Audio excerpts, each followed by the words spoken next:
ನಮ್ಮ ದೇಹವನ್ನ first time ಅದನ್ನ ಕಟ್ ಓಪನ್ ಮಾಡಿ ಒಳಗೆ ಏನೇನಿದೆ ಅಂತ ನೋಡಿದಾರೆ ಅಂತ ನಿಮ್ಗೆ ಗೊತ್ತಾ? ಹೇಗೆ ಬಂತು ಐಡಿಯಾ? ಈ ಆಪರೇಷನ್ ಮಾಡಬೇಕು, ಸರ್ಜರಿ ಮಾಡಬೇಕು, ಕಿಡ್ನಿ ಎಲ್ಲಿದೆ, ಹಾರ್ಟ್ ಎಲ್ಲಿದೆ, ಲಂಗ್ಸ್ ಎಲ್ಲಿದೆ, ಲಿವರ್ ಎಲ್ಲಿದೆ, ಜಾಯಿಂಟ್ಸ್ ಯಾವ ರೀತಿ ಇರುತ್ತೆ, ನರ್ವ್ಸ್ ಯಾವ ರೀತಿ ಇರುತ್ತೆ, ಮೆದುಳು ಯಾವ ರೀತಿ ಇರುತ್ತೆ ಅಂತ ಯಾರು ಫಸ್ಟ್ ಇವೆಲ್ಲ ಕಂಡುಹಿಡಿದಿದ್ದು? ಕಮಾನ್, ಸಿಂಪಲ್ ಕ್ವಶನ್. ದೇವ್ರಿಗೆಲ್ಲ ಗೊತ್ತು, ದೇವ್ರನ್ನ ಬಿಟ್ಬಿಡಿ ಆ ಕಡೆ. ಅದಕ್ಕೆ ಆ ಪ್ರಶ್ನೆ ಕೇಳ್ಬೇಕಾ ನಾನು ದೇವ್ರಂತ ಆನ್ಸರ್ ಪಡ್ಕೊಳಕ್ಕೆ? ಈ ಲೋಕದಲ್ಲಿ ಯಾವಾಗ ಪ್ರಾರಂಭ ಆಯಿತು? ಅದು ಯಾವ ಶತಮಾನದಲ್ಲಿ, ಯಾವಾಗ ಸ್ಟಾರ್ಟ್ ಆಯ್ತು? ಯಾರ ಮನ್ಸಲ್ಲಿ ಬಂತು? ಯಾರು ಹೋಗೋ ಬಾಡಿ ನಾವು ಕೊಟ್ರು, ನಾನು ಬಾಡಿ ಕಟ್ ಮಾಡಪ್ಪ ಏನೇನಿದೆ ನೋಡು ಅಂತ ಯಾರು ಕೊಟ್ರು ಬಾಡಿನ? ಸುಮಾರು 15th 16th ಸೆಂಚುರಿವರೆಗೂ ಯಾರಿಗೂ ಗೊತ್ತಿರಲಿಲ್ಲ. 16ನೇ ಶತಮಾನದವರೆಗೂ, 14ರಿಂದ 16ನೇ ಶತಮಾನದವರೆಗೂ ನಮ್ಮ ದೇಹದಲ್ಲಿ ಏನು ನಡೀತಾ ಇದೆ, ಎಲ್ಲಿ ಅಂತ ಯಾರಿಗೂ ಗೊತ್ತಿರಲಿಲ್ಲ. ಸುಮ್ಮನೆ ಗೆಸ್ ಮಾಡ್ತಾ ಇದ್ರು, ಇಲ್ಲಿ ಕಣ್ಣಿದೆ, ಇಲ್ಲಿ ಕಿವಿ ಇದೆ, ಕೋಲ್ಡ್ ಬಂದರೆ ಅದು ಕೊಡು, ಕಾಲು ನೋವು ಬಂದರೆ ಅದು ಮಾಡು, ಏನೋ ಒಂದು ಮಾಡ್ಕೊಂಡು ಹೋಗ್ತಾ ಇದ್ರು. ಬಟ್ ದೇಹದಲ್ಲಿ ನಿಜವಾಗ್ಲೂ ಏನೇನು ನಡೀತಾ ಇದೆ ಅಂತ ಸುಮಾರು ಈ 14th 16th century Renaissance time ಅಂತ ಹೇಳ್ತೇವೆ, ಆ ಟೈಮಲ್ಲಿ ಸ್ಟಾರ್ಟ್ ಮಾಡಿದ್ರು. ಯಾರು ಎಕ್ಸಾಕ್ಟಾಗಿ ಫಸ್ಟ್ ಇದು ಮಾಡಿದಂತ ಯಾರಿಗೂ ಗೊತ್ತಿಲ್ಲ. ಬಟ್ ಒಬ್ಬ ವ್ಯಕ್ತಿ ಇದ್ದಾರೆ, ಅಂತ ಹೆಸರು ಆಂಡ್ರಿಯಸ್ ವೆಸಲಿಯಸ್ ಅಂತ. ಇವತ್ತು ಫಸ್ಟ್ ಪರ್ಸನ್ ಬಾಡಿನ ಕಟ್ ಓಪನ್ ಮಾಡಿ ಅದರ ಅನಾಟಮಿ ಹೇಗಿರುತ್ತೆ ಎಂಬುದಾಗಿ ಇವತ್ತು ಕೂಡ ಡಾಕ್ಟರ್ಸು ಎಲ್ಲ ಕಾಲೇಜ್ಗಳಲ್ಲೂ ಓದುವಂಥದ್ದು ವೆಸಲಿಯಸ್ ಅಟಾನಮಿ ಅಂತ. ಆ ಚಾರ್ಟ್ಗಳನ್ನ ನೋಡ್ತಾರೆ, ಪ್ರತಿಯೊಂದು ದೇಹದ ಭಾಗಗಳು ಯಾವ ರೀತಿ ಇರ್ತವೆ ಅಂತ. ಅವ್ರಿಗೆ ಯಾವ ಬಾಡಿಗಳು ಕೊಟ್ಟರು ಗೊತ್ತಾ? ದೇಹನ ಪರಿಶೀಲಿಸೋಕ್ಕೋಸ್ಕರ ಯುರೋಪ್ ಅಲ್ಲಿ ಕ್ರಿಮಿನಲ್ಸ್ ಬಾಡಿ, ಸತ್ತೋಗಿರತಕ್ಕಂಥ ಕ್ರಿಮಿನಲ್ಸ್ ಬಾಡಿಯನ್ನ ಕೊಟ್ಟರು. ಅಲ್ಲಿವರೆಗೂ ಮನುಷ್ಯರ ದೇಹ ಅಂದ್ರೆ ದೂರ ಇರ್ತಾರೆ ಜನರು, ಭೂತ ಪ್ರೇತಗಳ ಭಯ ಜಾಸ್ತಿ ಇರ್ತಾ ಇತ್ತು ಆ ದಿನಗಳಲ್ಲಿ. ಈ ದಿನ ಸ್ವಲ್ಪ ಕಡಿಮೆ ಆಗಿದೆ. ಈ ದಿನ ಏನಾದ್ರೂ ನೋಡ್ಕೊಳ್ಳೋಣ ಬಿಡು ಅನ್ನೋ ಧೈರ್ಯ ಸಿಕ್ಕಾಪಟ್ಟೆ ನಮ್ಮ ಜನರಿಗೆ ಹೊತ್ತು. ಬಟ್ ಆ ದಿನಗಳಲ್ಲಿ ಭೂತ ಪ್ರೇತಗಳ ಬಹಳ ಭಯ, ಸತ್ತೋಗಿರೋ ದೇಹ ಹತ್ರ ಯಾರು ಕೂಡ ಹೋಗ್ತಾ ಇರಲಿಲ್ಲ. ಅಥವಾ ಧಾರ್ಮಿಕವಾಗಿ ತಮ್ಮನ್ನ ಮಲಿನಪಡಿಸ್ಕೋಬಾರ್ದು ಎಂಬುದಾಗಿ ಸತ್ತೋರ ದೇಹಗಳ ಹತ್ರ ಹೋಗ್ತಾ ಇರಲಿಲ್ಲ. ಬೇರೆ ಬೇರೆ ಕಾರಣಾಂತರಗಳಿಂದ ದೇಹದಿಂದ ಸ್ವಲ್ಪ, ಸತ್ತ ದೇಹಗಳಿಂದ ಸ್ವಲ್ಪ ದೂರ ಇರ್ತಾ ಇದ್ರು. ಬಟ್ ಈ ವ್ಯಕ್ತಿ ಮೊದಲನೇದಾಗಿ ಆಸಕ್ತಿ ಇತ್ತು, ಕುತೂಹಲ ಇತ್ತು, ಮನುಷ್ಯನ ದೇಹದಲ್ಲಿ ನಿಜವಾಗ್ಲೂ ಏನು ನಡೀತಾ ಇದೆ ಅಂತ. ಅದಕ್ಕೆ ಸ್ವಲ್ಪ ಪರ್ಮಿಷನ್ ತಗೊಂಡು ಈ ಕ್ರಿಮಿನಲ್ಸ್ ಇರ್ತಾರಲ್ಲ, ಅವ್ರ ಡೆಡ್ ಬಾಡಿಗಳನ್ನೆಲ್ಲ ತಗೊಂಡು ಕಟ್ ಓಪನ್ ಮಾಡಿ ಎಲ್ಲಿ ಏನಿದೆ ಅಂತ ನೋಡಿ ಪರಿಶೀಲಿಸಿ ವೆಸಲಿಯಸ್ ಅಟಾನಮಿ ಅಂತ ಬಂದರು. ನಮ್ಮ ಮನುಷ್ಯನ ಹೃದಯದಲ್ಲಿ ಏನೇನಿದೆ ಅಂತ ಎಲ್ಲಿ ಗೊತ್ತಾಗೋದು? ದೇಹದಲ್ಲಿ ವೆಸಲಿಯಸ್ ಅನಾಟಮಿ ಹೇಳೋದ್ರು ಎಲ್ಲಿ ಏನೇನಿದೆ ಅಂತ. ನಮ್ಮ ಜೀವನದಲ್ಲಿ, ನಮ್ಮ ಹೃದಯದೊಳಗೆ, ನಮ್ಮ ಮನಸ್ಸಿನಲ್ಲಿ ಏನೇನಿದೆ ಅಂತ ಎಲ್ಲಿ ಗೊತ್ತಾಗೋದು? ಮದುವೆಯ ಜೀವನ. ನಮ್ಮ ಮದುವೆಯ ಜೀವನದಲ್ಲಿ ನಾವು ಯಾರು ಅನ್ನೋದನ್ನ ಹೊರಗೆ ಬಿಡೋ ಅಂತ ಒಂದು ಪ್ಲೇಸ್ ಅದು. ಅಲ್ಲಿವರೆಗೂ ಎಂತ ಒಳ್ಳೆ ಹುಡುಗ ಅಪ್ಪ, ಎಂತ ಒಳ್ಳೆ ಹುಡುಗಿ, ಈ ಹುಡುಗ ಪಡ್ಕೊಳಕ್ಕೆ ನೀನು ಏನೋ ಭಾಗ್ಯ, ಏನೋ ಧನ್ಯ ಏನಂತಾರೆ ಅದನ್ನ, ಅದೃಷ್ಟ ಮಾಡಿರ್ಬೇಕು, ಈ ಹುಡುಗಿ ಪಡ್ಕೊಳಕ್ಕೆ ನೀನು ಅದೃಷ್ಟ ಪಡಿರ್ಬೇಕಂತೆಲ್ಲ ಹೇಳ್ಬೋದು. ಬಟ್ ಒಬ್ಬ ವ್ಯಕ್ತಿಯ ನಿಜವಾದ ಗುಣಗಳು, ಇಲ್ಲ ಯೂತ್ ಎಲ್ಲ ನಿಮ್ಗೆ ಇನ್ನೂ ಗೊತ್ತಿಲ್ಲ ನೀವು ಯಾರು ಅಂತ. ಏನು ಹೇಳ್ತೇನೆ, ನಾನೇನು ಹೇಳ್ತೇನೆ ನಿಮ್ಗೆ ಅರ್ಥ ಆಗದೆ ಇರ್ಬೋದು, ಅರ್ಥ ಆಗದೇನೆ ಇರಲಿ, ಕೆಲ ಸಸ್ಪೆನ್ಸ್ ಇರಲಿ. ಬಟ್ ಮದುವೆ ಆದರೂ ಚೆನ್ನಾಗಿ ಗೊತ್ತು ನಮ್ಮ ಜೀವನದಲ್ಲಿ, ನಮ್ಮ ಹೃದಯದಲ್ಲಿ ಏನಿದೆ ಅಂತ ಎಲ್ಲಿ ಹೊರಬೀಳುತ್ತಂದ್ರೆ, ಕೆಲವ್ರು ಹೇಳ್ತಾರೆ ಮದುವೆಗಿಂತ ಮುಂಚೆ ಚೆನ್ನಾಗಿದೆ ಪಾಸ್ಟರ್ ಬ್ರದರ್, ಮದುವೆ ಆದ್ಮೇಲೆ ನೋಡಿ ಏನಾಗ್ಬಿಡ್ತೀನಿ ನನ್ನ ಜೀವನ ಅಂತಾರೆ. ನೀವು ಹೇಳಿಲ್ಲ ಅಲ್ಲ, ನೀವು ಒಳ್ಳೆಯವ್ರು, ನೀವು ಬೇರೆಯವ್ರು ಹೇಳ್ತಾರೆ, ನನ್ನಂತರ ಹೇಳಿದ್ದಾರೆ. ಮದುವೆ ಅನ್ನೋಂಥದ್ದು ನಿಮ್ಮ ಜೀವನನ ಬದಲಾಯಿಸಿಲ್ಲ. ಆಕ್ಚುಲಿ ಏನು ಬಚ್ಚಿಕೊಂಡಿತ್ತು ನೋಡಿ, ಅಡಗಿಕೊಂಡಿತ್ತು ನೋಡಿ ನಿಮ್ಮ ಹೃದಯದಲ್ಲಿ, ಅದೆಲ್ಲ ನಿಮ್ಮ ಕಾಮ, ಕ್ರೋಧ ಏನೇ ಅಂತ ನೋಡಿ, ಎಲ್ಲ ಕೂಡ ಎಲ್ಲ ಆಚೆ ಬರುವಂಥ ಸಿಚುವೇಶನ್, ಪ್ಲೇಸ್ ಎಲ್ಲಿ ಗೊತ್ತಾ? ಅದು ಮದುವೆ ಜೀವನ. ಇವತ್ತು ಯೇಸು ಸ್ವಾಮಿ ಮದುವೆ ಜೀವಿತ ಕುರಿತು ಏನು ಹೇಳಿದ್ರು ಎಂಬುದಾಗಿ ನಾನು ನೋಡುವಂತರಾಗೋಣ. ಮತ್ತಿನ ಬರೆಸುವ ವಾರ್ತೆ 19ನೇ ಅಧ್ಯಾಯ 1ರಿಂದ 12ನೇ ವಚನ. ಮತ್ತೇನು 19:1ರಿಂದ 12. ಹೀಗಿರುವಾಗ ಯೇಸು ಈ ಮಾತುಗಳನ್ನು ಮುಗಿಸಿದ ಮೇಲೆ ಗಲಿಲಾಯವನ್ನು ಬಿಟ್ಟು ಯೋರ್ದಾನ್ ಹೊಳೆಯ ಆಚೆ ಇರುವ ಯೂದಾಯ ಪ್ರಾಂತ್ಯಗಳಿಗೆ ಹೋದನು. ಜನರ ದೊಡ್ಡ ಗುಂಪುಗಳು ಆತನನ್ನು ಹಿಂಬಾಲಿಸಿದವು. ಆತನು ಅವರನ್ನು ಅಲ್ಲಿಯೇ ಸ್ವಸ್ಥ ಮಾಡಿದನು. ಫರಿಸಾಯರು ಯೇಸುವನ್ನು ಪರೀಕ್ಷಿಸಲು ಆತನ ಹತ್ತಿರಕ್ಕೆ ಬಂದು, ಒಬ್ಬನು ಯಾವನಾದರೂ ಒಂದು ಕಾರಣದಿಂದ ತನ್ನ ಹೆಂಡತಿಯನ್ನು ಬಿಟ್ಟು ಬಿಡುವುದು ಶಾಸ್ತ್ರ ಸಮ್ಮತವೋ ಎಂದು ಕೇಳಲು ಆತನ ಪ್ರತ್ಯುತ್ತರವಾಗಿ, ಮನುಷ್ಯರನ್ನು ಉಂಟು ಮಾಡಿದವನು ಆದಿಯಿಂದಲೇ ಅವರನ್ನು ಗಂಡು ಮತ್ತು ಹೆಣ್ಣಾಗಿ ಉಂಟು ಮಾಡಿದನು. ಈ ಕಾರಣದಿಂದಲೇ ಪುರುಷನು ತಂದೆ ತಾಯಿಗಳನ್ನು ಬಿಟ್ಟು ತನ್ನ ಹೆಂಡತಿಯನ್ನ ಸೇರಿಕೊಳ್ಳುವನು, ಅವರಿಬ್ಬರು ಒಂದೇ ಶರೀರವಾಗಿರುವರು ಎಂದು ನೀವು ಓದಲಿಲ್ಲವೋ? ಹೀಗಿರುವುದರಿಂದ ಅವರು ಇನ್ನು ಇಬ್ಬರಲ್ಲ ಒಂದೇ ಶರೀರವಾಗಿದ್ದಾರೆ. ಆದುದರಿಂದ ದೇವರು ಕೂಡಿಸಿದನ್ನು ಮನುಷ್ಯನು ಅಗಲಿಸಬಾರದು ಅಂದನು. ಅದಕ್ಕೆ ಅವರು ಆತನನ್ನು, ಹಾಗಾದರೆ ವಿಚ್ಛೇದನ ಪತ್ರವನ್ನು ಕೊಟ್ಟು ಆಕೆಯನ್ನು ಬಿಟ್ಟು ಬಿಡಬಹುದೆಂದು ಮೋಶೆಯು ಯಾಕೆ ಆಜ್ಞೆ ಕೊಟ್ಟನು ಎಂದು ಕೇಳಿದನು. ಅದಕ್ಕೆ ಯೇಸು ಅವರಿಗೆ, ಮೋಶೆಯು ನಿಮ್ಮ ಮೊಂಡತನದ ದೆಸೆಯಿಂದ ನಿಮ್ಮ ಹೆಂಡತಿಯರನ್ನು ಬಿಟ್ಟು ಬಿಡೋದಕ್ಕೆ ಅಪ್ಪಣೆ ಕೊಟ್ಟನು, ಆದರೆ ಆದಿಯಿಂದ ಹೀಗೆ ಇರಲಿಲ್ಲ ಅಂದನು. ಮತ್ತು ವ್ಯಭಿಚಾರದ ಕಾರಣದಿಂದಲ್ಲದೆ ತನ್ನ ಹೆಂಡತಿಯನ್ನು ಬಿಟ್ಟು ಮತ್ತೊಬ್ಬಳನ್ನು ಮದುವೆ ಮಾಡಿಕೊಳ್ಳುವವನು ವ್ಯಭಿಚಾರ ಮಾಡಿದಂತೆ, ಮತ್ತು ಗಂಡ ಬಿಟ್ಟವಳನ್ನು ಮದುವೆಯಾಗುವನು ವ್ಯಭಿಚಾರ ಮಾಡಿದಂತೆ ಎಂದು ನಿಮಗೆ ಹೇಳುತ್ತೇನೆ ಅಂದನು. ಅದಕ್ಕೆ ಶಿಷ್ಯರು ಯೇಸುವಿಗೆ, ಹೆಂಡತಿಯೊಂದಿಗೆ ಗಂಡನ ಸಂಬಂಧ ಹೀಗಿದ್ದರೆ ಮದುವೆಯಾಗುವುದು ಒಳ್ಳೆಯದಲ್ಲ ಅಂದರು. ಆದರೆ ಯೇಸು ಅವರಿಗೆ, ಈ ಮಾತನ್ನು ಎಲ್ಲರೂ ಅಂಗೀಕರಿಸಲಾರರು, ಆದರೆ ಯಾರಿಗೆ ಆ ವರವು ಕೊಡಲ್ಪಟ್ಟಿದೆಯೋ ಅವರು ಮಾತ್ರ ಅದನ್ನು ಅಂಗೀಕರಿಸುವರು. ತಾಯಿಯ ಗರ್ಭದಿಂದ ನಪುಂಸಕರಾಗಿ ಹುಟ್ಟಿದವರು ಕೆಲವರು ಇದ್ದಾರೆ, ಮತ್ತು ಮನುಷ್ಯರಿಂದ ನಪುಂಸಕರಾಗಿ ಮಾಡಲ್ಪಟ್ಟವರು ಕೆಲವರು ಇದ್ದಾರೆ, ಮತ್ತು ಪರಲೋಕ ರಾಜ್ಯದ ನಿಮಿತ್ತವಾಗಿ ತಮ್ಮನ್ನು ತಾವೇ ನಪುಂಸಕರಾಗಿ ಮಾಡಿಕೊಂಡವರು ಕೆಲವರಿದ್ದಾರೆ. ಈ ಬೋಧನೆಯನ್ನು ಅಂಗೀಕರಿಸಬಲ್ಲವರು ಅಂಗೀಕರಿಸಲಿ ಎಂದು ಹೇಳಿದನು. ಇಷ್ಟು ಕನ್ನಡ ಯಾವತ್ತೂ ಓದಿಲ್ಲ ನಾನು. ಬಟ್ ಇಷ್ಟು ದೊಡ್ಡ ಪ್ಯಾಸೇಜ್ ಓದಬೇಕಾಗುತ್ತೆ ಕೆಲವೊಮ್ಮೆ ಅರ್ಥ ಮಾಡ್ಕೊಳ್ಳೋದಕ್ಕೋಸ್ಕರ. ಓಕೆ, ಏನು ಹೇಳ್ತಾರೆ ಎಂಬುದಾಗಿ. ಇತ್ತೀಚೆಗೆ ನಾವು ಪೇರೆಂಟಿಂಗ್ ಸೆಮಿನಾರಿಂದ ಫ್ರೆಶ್ ಆಗಿದ್ದೇವೆ, ಅನೇಕರು ಬಂದಿದ್ರಿ. ನಮ್ಮ ಒಂದು ತಂದೆ ತಾಯಿ ಮಕ್ಕಳ ಸಂಬಂಧದಲ್ಲಿ ಕಾಣಲ್ಪಡುವಂಥ ಅನೇಕ ಸಮಸ್ಯೆಗಳ ಬೇರು ಎಲ್ಲಿರುತ್ತೆ ಅಂದರೆ ಗಂಡ ಹೆಂಡತಿ ಸಂಬಂಧಗಳಿರುತ್ತೆ ಎಂಬುದಾಗಿ ನಾವು ಅರ್ಥ ಮಾಡ್ಕೊಂಡಿದ್ದೇವೆ. ಸೊ ಅದರಿಂದ ಈ ಒಂದು ಪ್ರಾಮುಖ್ಯವಾದ ವಿಷಯದ ಬಗ್ಗೆ ಯೇಸು ಸ್ವಾಮಿಯು ಮದುವೆ ಜೀವನದ ಬಗ್ಗೆ ಏನು ಹೇಳಿರೆಂಬುದಾಗಿ ಈ ವಾಕ್ಯಗಳಲ್ಲಿ ನಾವು ಓದ್ತಾ ಇದ್ದೇವೆ. ಸ್ವಲ್ಪ ಕಾಂಟೆಕ್ಸ್ಟ್ನ ಅರ್ಥ ಮಾಡ್ಕೊಳ್ಬೇಕಾಗತ್ತೆ. ಅಲ್ಲಿ ಆ ದಿನದ ಧಾರ್ಮಿಕ ಜನರ ಗುಂಪುಗಳಲ್ಲಿ ಫರಿಸಾಯರೆಂಬುದಾಗಿ ಒಬ್ಬ ಗುಂಪಿನ ಜನರಿದ್ದರು. ಅವರಿಗೆ ಯೇಸು ಸ್ವಾಮಿ ಮೇಲೆ ಭಾಳ ಕೋಪ ಹಾಗೂ ಹೊಟ್ಟೆ ಕಿಚ್ಚು. ಯಾಕೆಂದರೆ ಯೇಸು ಸ್ವಾಮಿ ಭಾಳ ಪ್ರಖ್ಯಾತಿ ಹೊಂದ್ಕೊಳ್ತಾ ಇದ್ದಾರೆ, ಫೇಮಸ್ ಆಗ್ತಾ ಇದ್ದಾರೆ, ಜನರೆಲ್ಲ ಅವರಿಂದ ಹೋಗ್ತಾ ಇದ್ದಾರೆ. ಯೇಸು ಸ್ವಾಮಿಯು ಅವರನ್ನು ಗದರಿಸ್ತಾ ಇದ್ರು, ಖಂಡಿಸ್ತಾ ಇದ್ರು. ಅವರ ಒಂದು ವೇಷಧಾರಕವಾದ ಜೀವಿತವನ್ನು, ಹಿಪೋಕ್ರಸಿಯನ್ನು ಎಕ್ಸ್ಪೋಸ್ ಮಾಡ್ತಾ ಇದ್ರು. ಅದಕ್ಕೆ ಯೇಸು ಸ್ವಾಮಿನ ಹೇಗಾದರೂ ಮಾಡಿ ಸಿಲ್ಕ್ ಹಾಕ್ಸ್ಬೇಕೆಂಬುದಾಗಿ ಅವ್ರು ಯಾವಾಗಲೂ ಕೂಡ ಪ್ರಯತ್ನ ಮಾಡ್ತಿರತಕ್ಕಂಥ ಜನ. ಸೊ ಈ ಗುಂಪಿನ ಜನರು ಯೇಸು ಸ್ವಾಮಿಯ ಬಂದು ಟೆಸ್ಟ್ ಮಾಡ್ತಾ ಇದ್ದಾರೆ. ಆ ಟೆಸ್ಟ್ ಅದಕ್ಕಿಂತ ಟ್ರಾಪ್ ಬಲೆ ಆಗ್ತಾ ಇದ್ದಾರೆ. ಏನೋ ಯೇಸು ಸ್ವಾಮಿ ಹತ್ರ ಬಂದ ಪ್ರಶ್ನೆ ಕೇಳ್ತಾ ಇದ್ದಾರೆ. ಒಬ್ಬ ಹೆಂಗಸನ್ನ ಡಿವೋರ್ಸ್ ಮಾಡೋದು, ಒಬ್ಬ ಗಂಡ ಹೆಂಡತಿಯನ್ನ ಡಿವೋರ್ಸ್ ಮಾಡೋದು ಸಮ್ಮತವೋ, ಅದು ಸರಿನಾ? ಅದಕ್ಕೆ ಧರ್ಮಶಾಸ್ತ್ರ ಏನು ಹೇಳುತ್ತೆ, ಅದು ಓಕೆನಾ ಎಂಬುದಾಗಿ ಪ್ರಶ್ನೆನ ಕೇಳ್ತಾ ಇದ್ದಾರೆ. ಈ ಪ್ರಶ್ನೆನ ಕೇಳಬೇಕಂದ್ರೆ ಅವ್ರ ಮನಸ್ಸಲ್ಲಿ ಏನಿತ್ತು, ಏನು ನಿಜವಾಗ್ಲೂ ಆ ಪ್ರಶ್ನೆಗೆ ಉತ್ತರ ಪಡ್ಕೋಬೇಕೆಂಬುದು ಅವರ ಉದ್ದೇಶ ಅಲ್ಲ. ಯೇಸು ಸ್ವಾಮಿಯನ್ನ ಯಾವ ರೀತಿ ತಪ್ಪು ಹೇಳುವಂತೆ ಮಾಡಿ ಸಿಲುಕಿಸಿ ಜನರ ಕೋಪಕ್ಕೆ ಆತನ ಗುರಿ ಮಾಡಿಸಿ ಆತನನ್ನ ಡಿಸ್ಕಾರ್ಡ್ ಮಾಡ್ಬೇಕನ್ನೋದು ಅವರ ಮನಸ್ಸದ್ದಂಥ ಉದ್ದೇಶ. ಅವ್ರು ಚೆನ್ನಾಗಿ ಹೋಮ್ವರ್ಕ್ ಮಾಡ್ಕೊಂಡ್ ಬಂದಿದ್ರು. ಈ ಕ್ವಶನ್ಗೆ ಯೇಸು ಸ್ವಾಮಿ ಯಾವ ರೀತಿ ಉತ್ತರ ಕೊಟ್ಟರು ಕೂಡ ಯಾವುದಾದ್ರೂ ಒಂದು ಗುಂಪಿನ ವಿರುದ್ಧವಾಗಿ ಅವರನ್ನು ಕಟ್ಟಬಹುದೆಂಬುದಾಗಿ. ಯಾಕೆಂದರೆ ಆ ದಿನಗಳಲ್ಲಿ ಈ ಒಂದು ಯಹೂದ್ಯರ ಜನರಲ್ಲಿ 2 ಗುಂಪುಗಳು ಇರ್ತಾ ಇತ್ತು. ಒಂದು ಧರ್ಮಶಾಸ್ತ್ರ ಗುರು ಹೆಸರು ಅದು ಬೇರೆ, ಅದು ಫರಿಸಾಯರ ಸದ್ದುಕರು ಅದು ಬೇರೆ. 2 ಪ್ರಾಮಿನೆಂಟ್ ಸ್ಕೂಲ್ ಆಫ್ ಥಾಟ್ಸ್. ಈ ಧರ್ಮಶಾಸ್ತ್ರವನ್ನು ಇಂಟರ್ಪ್ರಿಟ್ ಮಾಡ್ತಿರತಕ್ಕಂಥವ್ರು 2 ಸ್ಕೂಲ್ ಆಫ್ ಥಾಟ್ಸ್ ಇದ್ರು. ಒಬ್ರು ಶಮಾಯ್, ಇನ್ನೊಬ್ರು ಹಿಲೇಲ್ ಎಂಬುದಾಗಿ. ಶಮಾಯ್ ಸ್ಕೂಲ್ ಆಫ್ ಥಾಟ್ ಭಾಳ ಪ್ರಾಮಿನೆಂಟ್, ಇವರು ಭಾಳ ಪವರ್ಫುಲ್, ಭಾಳ ಇನ್ಫ್ಲೂಯೆನ್ಷಿಯಲ್ ಇವರು. ಈ ದೇವರ ವಾಕ್ಯ ಎಲ್ಲರೂ ಕೂಡ ಅರ್ಥ ಆಗ್ತಾ ಇರಲಿಲ್ಲ. ಇವತ್ತಿನ ದಿನಗಳಲ್ಲಿ ಎಲ್ಲರ ಹತ್ರ ಬೈಬಲ್ಗಳಿದ್ದಂಗೆ ಆ ರೀತಿ ಬೈಬಲ್ಗಳು ಇರ್ತಾ ಇರಲಿಲ್ಲ.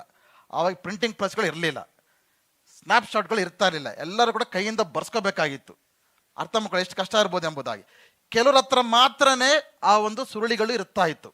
ಆದ್ದರಿಂದ ಧರ್ಮಶಾಸ್ತ್ರದ ಗುರುಗಳು ಏನು ಜನರಿಗೆ ಹೇಳ್ಕೊಡ್ತಾ ಇದ್ರು ಅದನ್ನೇ ಜನರು ಅರ್ಥ ಮಾಡ್ಕೊಳ್ತಾ ಇದ್ರು.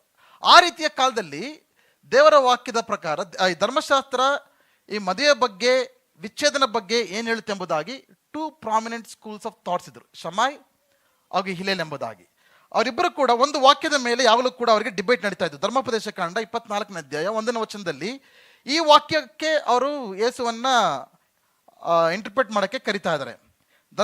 ಧರ್ಮೋಪದೇಶ ಕಾಂಡ 24:1, ಯಾವನಾದರೂ ತಾನು ಮದುವೆ ಮಾಡಿಕೊಂಡ ಸ್ತ್ರೀಯಲ್ಲಿ ಏನೋ ಅವಲಕ್ಷಣವನ್ನು ಕಂಡು ಅವಳಲ್ಲಿ ಸಂತೋಷ ಪಡದೇ ಇದ್ದರೆ ಅವನು ತ್ಯಾಗಪತ್ರವನ್ನು ಬರೆದುಕೊಟ್ಟು ಅವಳನ್ನು ಮನೆಯಿಂದ ಕಳುಹಿಸಬೇಕು. ಈ ಧರ್ಮೋಪದೇಶ ಕಾಂಡದಲ್ಲಿ ಮೋಶೆ ಜನರಿಗೆ ಲಾಸ್ ಅನ್ನು ಕೊಡ್ಬೇಕಂದ್ರೆ ಡಿವೋರ್ಸ್ ಬಗ್ಗೆ ಒಂದು ಲಾನ ಕೊಡ್ತಾ ಇದ್ದಾರೆ. ಅದೇನಾದ್ರು ಏನಂತ ಬರೀತಾ ಇದೆ, ಮದುವೆ ಆದ್ಮೇಲೆ ಗಂಡನಿಗೆ ಸ್ತ್ರೀಯಲ್ಲಿ ಏನಾದರೂ ಅವಲಕ್ಷಣ ಕಾಣಲ್ಪಟ್ರೆ ಅಥವಾ ಆಕೆಯಲ್ಲಿ ಸಂತೋಷ ಪಡದೇ ಇದ್ರೆ ಆಕೆಗೆ ಡಿವೋರ್ಸ್ ಲೆಟರ್ ಬರ್ದು ಕಳಿಸು ಅಂತ. ಈಗ ಅವಲಕ್ಷಣ ಅಂದ್ರೆ ಏನು, ಅದ್ರ ಬಗ್ಗೆ ಡಿಬೇಟ್. ಈಗ ಏನಿರ್ಬೋದು ನಿಮ್ಮ ದೃಷ್ಟಿಯಲ್ಲಿ ಅವಲಕ್ಷಣ ಅಂದ್ರೆ? ಶಮಾಯ್ ಗ್ರೂಪ್ನವರು ಏನ್ ಹೇಳ್ತಾರೆ ಅಂದ್ರೆ ಅದು ಎಕ್ಸೆಪ್ಟ್ ಸೆಕ್ಷುವಲ್ ಇಮ್ಮೊರಾಲಿಟಿ, ಅಂದ್ರೆ ವ್ಯಭಿಚಾರದ ಸಂಬಂಧ ಅಥವಾ ಮದುವೆ ಆದ ಮೇಲೆ ಇನ್ನೊಂದು ಹೆಂಡತಿಯೊಟ್ಟಿಗೆ ಇನ್ನೊಂದು ಹೆಂಗಸೊಟ್ಟಿಗೆ ಸಂಬಂಧ ಇದ್ರೆ ಮಾತ್ರ ಅದು ಅವಲಕ್ಷಣ ಅಂತ ಅವ್ರು ಇಂಟರ್ಪ್ರೆಟ್ ಮಾಡ್ತಾ ಇದ್ರು. ಸೊ ಡಿವೋರ್ಸ್ ಅನ್ನೋದನ್ನ ಯಾವಾಗ ಮಾಡಬೇಕಾಗತ್ತೆ?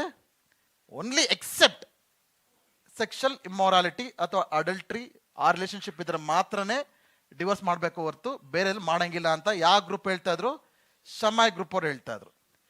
ಹಿಲ್ಲೆಲ್ ಗ್ರೂಪ್ ಅವ್ರು ಏನ್ ಹೇಳ್ತಾ ಇದ್ರು ಅಂದ್ರೆ ಅವಲಕ್ಷಣ ಅಂದ್ರೆ ಏನು, ಅದು ಮಾತ್ರ ಅಲ್ಲ, ಏನ್ ಬೇಕಾದ್ರೂ ಆಗ್ಬೋದು. ಹೆಂಡತಿ ತನ್ನ ಸೌಂದರ್ಯನ ಕಳ್ಕೋಬಹುದು, ಅಥವಾ ಅಡುಗೆ ಮಾಡಿದಾಗ ಉಪ್ಪು ಸ್ವಲ್ಪ ಖಾರ ಸ್ವಲ್ಪ ಕಡಿಮೆ ಆಗ್ಬೋದು, ಅಥವಾ ಇನ್ನೊಂದು ಹೆಂಗಸ ಮೇಲೆ ಅವನಿಗೆ ಇಷ್ಟ ಆಗಿರ್ಬೋದು. ಏನೇ ಇರಲಿ, ಯಾವ ಕಾರಣಕ್ಕೆ ಬೇಕಂದ್ರೂ ಪರವಾಗಿಲ್ಲ, ಡಿವೋರ್ಸ್ ಕೊಟ್ಟು ಕಳಿಸಿದ್ರೆ ಇಟ್ ಈಸ್ ಅಕ್ಸೆಪ್ಟಬಲ್ ಅಂತ ಹಿಲೆಲ್. ಸೊ ಶಮಾಯ್ ಅವ್ರ ಕನ್ಸರ್ವೇಟಿವ್, ಹಿಲೆಲ್ ಅವರು ಲಿಬ್ರಲ್ ವ್ಯೂಸ್. ಈ ವ್ಯೂಸ್ ಇರ್ತಾ ಇತ್ತು. ಸೊ ಈ ದಿನಗಳಲ್ಲಿ ಡಿವೋರ್ಸ್ ಪಡ್ಕೊಳ್ಳೋದು ಬಹಳ ಕಷ್ಟ ಇದೆ ಇವತ್ತು, ಅಷ್ಟು ಈಸಿ ಅಲ್ಲ. ಓಕೆ, ಯಾರಾದ್ರೂ ಯೋಚನೆ ಮಾಡ್ತಾ ಇದ್ದಾರೆ, ತುಂಬ ಕಷ್ಟ ಇದೆ. ಓಕೆ, ಬಟ್ ಆ ದಿನಗಳಲ್ಲಿ ತುಂಬ ಈಸಿ. ಆ ಒಂದು ಗ್ರೀಕೋ ರೋಮನ್ ವರ್ಲ್ಡ್ ಅಂತೇವೆ, ಆ ಒಂದು ಕಲ್ಚರಲ್ಲಿ ಒಬ್ಬ ಗಂಡ ಹೆಂಡತಿಗೆ ಡಿವೋರ್ಸ್ ಕೊಡ್ಬೇಕಂದ್ರೆ ಇಬ್ಬರ ಸಾಕ್ಷಿಗಳ ಮುಂದೆ ನಾನು ನಿನ್ನ ವಿಚ್ಛೇದನೆ ಮಾಡ್ತೇನೆ ಅಂದ್ರೆ ಮುಗೀತು, ಫಿನಿಶ್ಡ್, ಅಲ್ಲಿಗೆ ಮುಗೀತು, ಡಿವೋರ್ಸ್ ಆದಂಗೆ. ಅಥವಾ ನಮ್ಮ ಜೀವಿಶ್ ಲಾಸ್ ಪ್ರಕಾರ, ಯಹೂದ್ಯರ ಒಂದು ಸಂಪ್ರದಾಯಗಳ ಸಂಸ್ಕೃತಿ ಪ್ರಕಾರ ಒಂದು ಲೆಟರ್ನ ಬರೆದು ಇಬ್ಬರ ಸಾಕ್ಷಿಗಳ ಮುಂದೆ ಹೆಂಗಸಿಗೆ ಕೊಟ್ಟು ಹೋಗು ಅಂದ್ರೆ ಹೋಗ್ಬಿಡ್ಬೇಕಾದ್ರೆ ಡಿವೋರ್ಸ್ ಆದಂಗೆ, ವೆರಿ ಈಸಿ.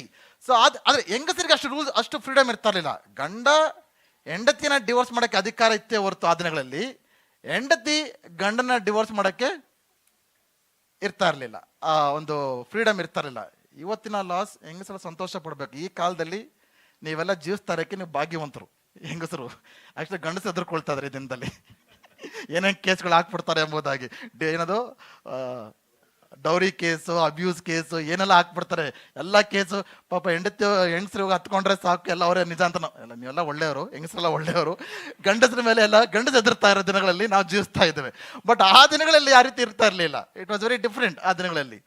ಸೊ ಯೇಸು ಏನು ಉತ್ತರ ಕೊಟ್ಟರು ಕೂಡ ಎಕ್ಸೆಪ್ಟ್ ಸೆಕ್ಷುವಲ್ ಇಮ್ಮೊರಾಲಿಟಿ ಹೊರತು ಡಿವೋರ್ಸ್ ಮಾಡಂಗಿಲ್ಲ ಅಂತ ಯೇಸು ಹೇಳಿದ್ರೆ ಈ ಹಿಲೇಲ್ ಗ್ರೂಪ್ ಜನರನ್ನ ಕೋಪ ಪಡಿಸಂಗೆ ಆಗ್ತಾ ಇತ್ತು. ಒಂದು ವೇಳೆ ಯೇಸು ಸ್ವಾಮಿ ಯಾವ ಅವಲಕ್ಷಣ ಕಂಡ್ರು ಕೂಡ ಡಿವೋರ್ಸ್ ಕೊಡ್ಬೋದು ಅಂತ ಅಂದ್ರೆ ಶಮಾಯ್ ಗ್ರೂಪ್ ಜನರ ಮೇಲೆ ಕೋಪ ತರಿಸಂಗೆ ಆಗ್ತಾ ಇತ್ತು.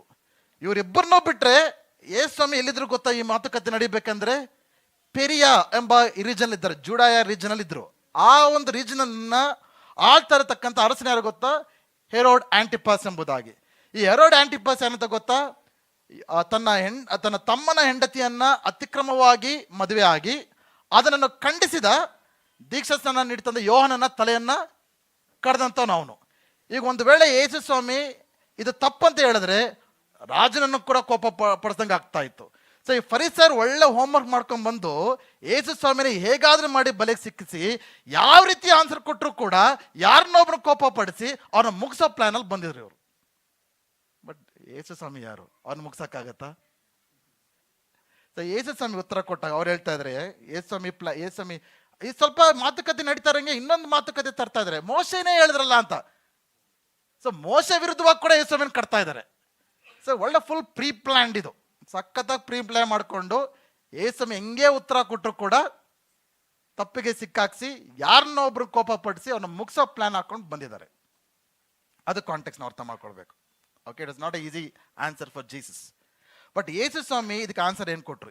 ಡಿವೋರ್ಸ್ ಮಾಡ್ಬೋದಾ ಮಾಡಬಾರ್ದಾ, ಲಾ ಏನು ಹೇಳುತ್ತೆ ಅನ್ನೋದಕ್ಕೆ ಯೇಸುಸ್ವಾಮಿ ಉತ್ತರ ಏನು ಕೊಟ್ರು ಅಂದರೆ, ಇವ್ರು ಹೇಳಿದ್ರು ಅವ್ರು ಹೇಳಿದ್ರು ಅದನ್ನೆಲ್ಲ ಕೋಟ್ ಮಾಡ್ತಾರೆ ಯೇಸುಸ್ವಾಮಿ.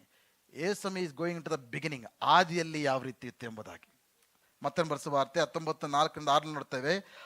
ಆತನ ಪ್ರತ್ಯುತ್ತರವಾಗಿ, ಮನುಷ್ಯರನ್ನು ಉಂಟು ಮಾಡಿದವನು ಆದಿಯಿಂದಲೇ. ಯೇಸುಸ್ವಾಮಿ ಎಲ್ಲಿಗೆ ಹೋಗ್ತಾ ಇದ್ದಾರೆ? ಸಿಂಹ ಏನು ಹೇಳಿದ್ರು ಅದು ನಂಗೆ ಬೇಕಾಗಿಲ್ಲ, ಇಲ್ಲೆಲ್ಲೇನು ಹೇಳಿದ್ರು ಅದು ಬೇಕಾಗಿಲ್ಲ, ಈ ಲೋಕದಲ್ಲಿ ಏನು ನಡೀತಾ ಇತ್ತೋ ಅದು ಬೇಕಾಗಿಲ್ಲ, ಮೋಶನೂ ಬೇಡ.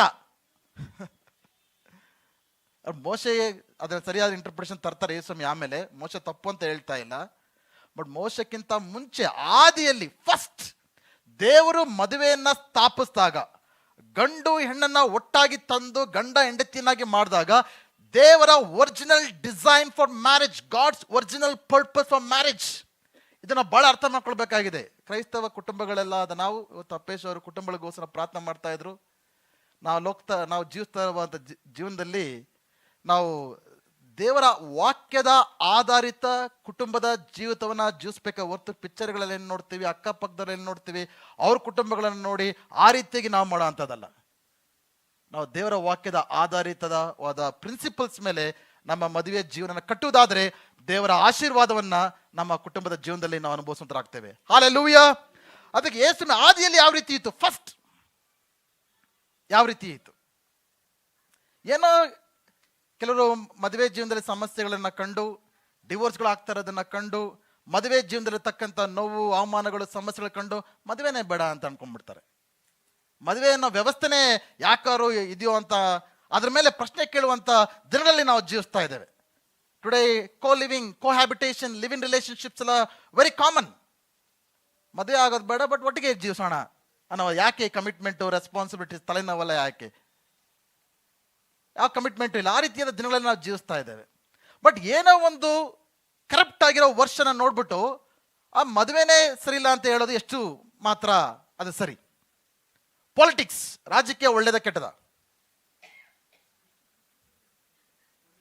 ಎಷ್ಟು ಜನ ಒಳ್ಳೇದಂತೀರಾ? ಕೆಟ್ಟದಂತೆ ಜನ ಹೇಳ್ತೀರಾ? ಯಾರು ಮಿಕ್ಕಿದ್ರೆ ಯಾರು ಕೈ ಎತ್ತಿಲ್ಲ, ಕೆಟ್ಟದಂತ ಹೇಳ್ದಂಗೆ ಅರ್ಥ ಆಯ್ತು. ನಾವು ಇಲ್ಲಿ ಎಷ್ಟು ನಾವು ಬಿಟ್ಟರೆ ಮಧ್ಯದಲ್ಲಿ ಏನಿಲ್ಲ ಆನ್ಸರ್ ಅಲ್ಲಿ. ಓಕೆ, ರಾಜಕೀಯ ಅನ್ನೋ ಪದದ ಅರ್ಥ ಏನು? What is the meaning of word politics? It's governance. Governance ಬೇಕಾ ಬೇಡವಾ? ಗವರ್ನೆನ್ಸ್ ಬೇಕು ತಾನೆ, ಎಲ್ಲ ಕಡೆ ಲಾಸ್ ಬೇಕು, ರೂಲ್ಸ್ ಬೇಕು, ಎಲ್ಲ ಬೇಕು. So what is bad about politics? But the question is whether it is good politics or bad politics. ಒಳ್ಳೆ ರಾಜಕೀಯನ, ಕೆಟ್ಟ ರಾಜಕೀಯನ? ಇವತ್ತಿನ ದಿನಗಳಲ್ಲಿ ರಾಜಕೀಯದಲ್ಲಿ ನಡೀತಿರತಕ್ಕಂಥ ಭ್ರಷ್ಟತನವನ್ನು ನೋಡಿ ರಾಜಕೀಯನೇ ಸರಿ ಇಲ್ಲ ಅಂತ ಹೇಳೋದಕ್ಕೆ ಎಷ್ಟು ಮಾತ್ರ ಸರಿ? ಕೆಲ ಸಭೆಗಳು, ಪಾಸ್ಟ್ರುಗಳೆಲ್ಲ ಕೂಡ ಸಭೆನ ಸರಿ ನಡೆಸದೇ ಇರ್ಬೋದು. ಅದನ್ನ ನೋಡ್ಬಿಟ್ಟು ಸಭೆನೇ ಸರಿ ಇಲ್ಲ ಅಂತ ಹೇಳೋದು ಎಷ್ಟು ಮಾತ್ರ ಸರಿ? ಪಾಸ್ಟ್ರುಗಳೇ ಸರಿ ಇಲ್ಲ ಅಂತ ಹೇಳೋದು ಎಷ್ಟು ಮಾತ್ರ ಸರಿ?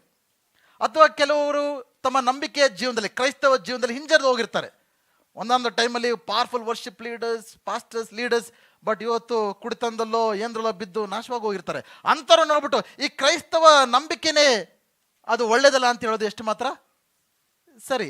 ಸೊ ಇಲ್ಲಿರತಕ್ಕಂಥ ನಾವು ಕೂಡ ಈ ಮದುವೆ ಜೀವನದಲ್ಲಿ ಆಗ್ತಾ ಇರತಕ್ಕಂಥ ಅವಾಂತರಗಳನ್ನು ನೋಡಿ ಮದುವೆನೇ ಸರಿ ಇಲ್ಲ ಅಂತ ಹೇಳೋದು ಎಷ್ಟು ಮಾತ್ರ ಸರಿ? ಸೊ ದೇವ್ರೇನ್ ಮಾಡ್ತಾ ಇದ್ದಾರೆ ಇಲ್ಲಿ? So do not look at corrupt versions, look at God's original design. ಏನೇ ಒಂದು ನೋಡ್ಬೇಕಂದ್ರೆ ದೇವರು ಅದನ್ನ ಯಾಕೆ ಸ್ಥಾಪಿಸಿದ್ರು, ದೇವರು ಅದನ್ನ ಸ್ಥಾಪಿಸಿದಾಗ ಯಾವ ರೀತಿ ಇತ್ತು, ಅದ್ರ ಬಗ್ಗೆ ದೇವ್ರು ಏನು ಹೇಳಿದ್ರು, ಆ ರೀತಿಯಾಗಿ ನಮ್ಮ ಜೀವಿತಗಳನ್ನ ನಾವು ನಡೆಸೋದಾದ್ರೆ ಎಲ್ಲ ಕೂಡ ನೆಟ್ಟಿಗೆ ಇರುತ್ತೆ, ಇಲ್ಲ ಸೊಟ್ಟಗಾಗುತ್ತೆ. ಸೊಟ್ಟಗಾದ್ಮೇಲೆ ಯಾಕೆ ನೆಟ್ಟಿಗಿಲ್ಲ ಅಂತ ಕೇಳಬೇಡಿ. ಓಕೆ, ನಮ್ಮ ಮದುವೆಯ ಜೀವಿತಗಳು, ಗಂಡಂದಿರೇ ಹೆಂಡಂತೀರೇ ಎಲ್ಲ ಕೂಡ ಕೇಳಿಸ್ಕೊಳ್ಬೇಕಾಗಿದೆ. ಮದುವೆಯ ಬಗ್ಗೆ ಕೇವಲ ದೇವರ ವಾಕ್ಯ ಅಂದರೆ ಏನೋ ಭಾನುವಾರ ಬಂದು ಕೇಳಿ ಹೋಗೋಂಥದ್ದಲ್ಲ, ಅಥವಾ ಏನೋ ಕಷ್ಟ ಬಂದಾಗ ನಮ್ಮ ಸಂತೈಸುತ್ತೆ, ಏನೋ ನಮಗೆ ಅಗತ್ಯ ಇದ್ದಾಗ ಏನೋ ಹುಡ್ಕೋದಂತಲ್ಲ. ದೇವರ ವಾಕ್ಯ ನಮ್ಮ ಜೀವಿತದ ಪ್ರತಿಯೊಂದು ಕ್ಷೇತ್ರಕ್ಕೂ ಮಾತನಾಡುವಂಥದ್ದಾಗಿದೆ. ಇಲ್ಲಿ ಬಂದರೂ ಕೂತ್ಕೊಂಡು ಹೋಗುವಂಥದ್ದಲ್ಲ. ನನ್ನ ಗಂಡನ ಒಟ್ಟಿನ ಸಂಬಂಧ ಯಾವ ರೀತಿ ಇದೆ, ನನ್ನ ಹೆಂಡತಿಯೊಟ್ಟಿನ ಸಂಬಂಧ ಯಾವ ರೀತಿ ಇದೆ, ನನ್ನ ತಂದೆ ತಾಯಿಯೊಟ್ಟಿನ ಸಂಬಂಧ ಯಾವ ರೀತಿ ಇದೆ, ನನ್ನ ಅತ್ತೆ ಮಾವಂದಿರ ಬಗ್ಗೆ ಸಂಬಂಧ ಯಾವ ರೀತಿ ಇದೆ, ನನ್ನ ಕೆಲಸ ಮಾಡ್ತಕ್ಕಂಥ ಜನರೊಟ್ಟಿನ ಸಂಬಂಧ ಯಾವ ರೀತಿ ಇದೆ, ಇದರ ಬಗ್ಗೆ ಎಲ್ಲ ಕೂಡ ದೇವ್ರ ವಾಕ್ಯ ಏನು ಹೇಳ್ತಾ ಇದೆ, ಅದ್ರ ಪ್ರಕಾರ ಜೀವಿಸ್ತಾ ಇದ್ದೀನಾ?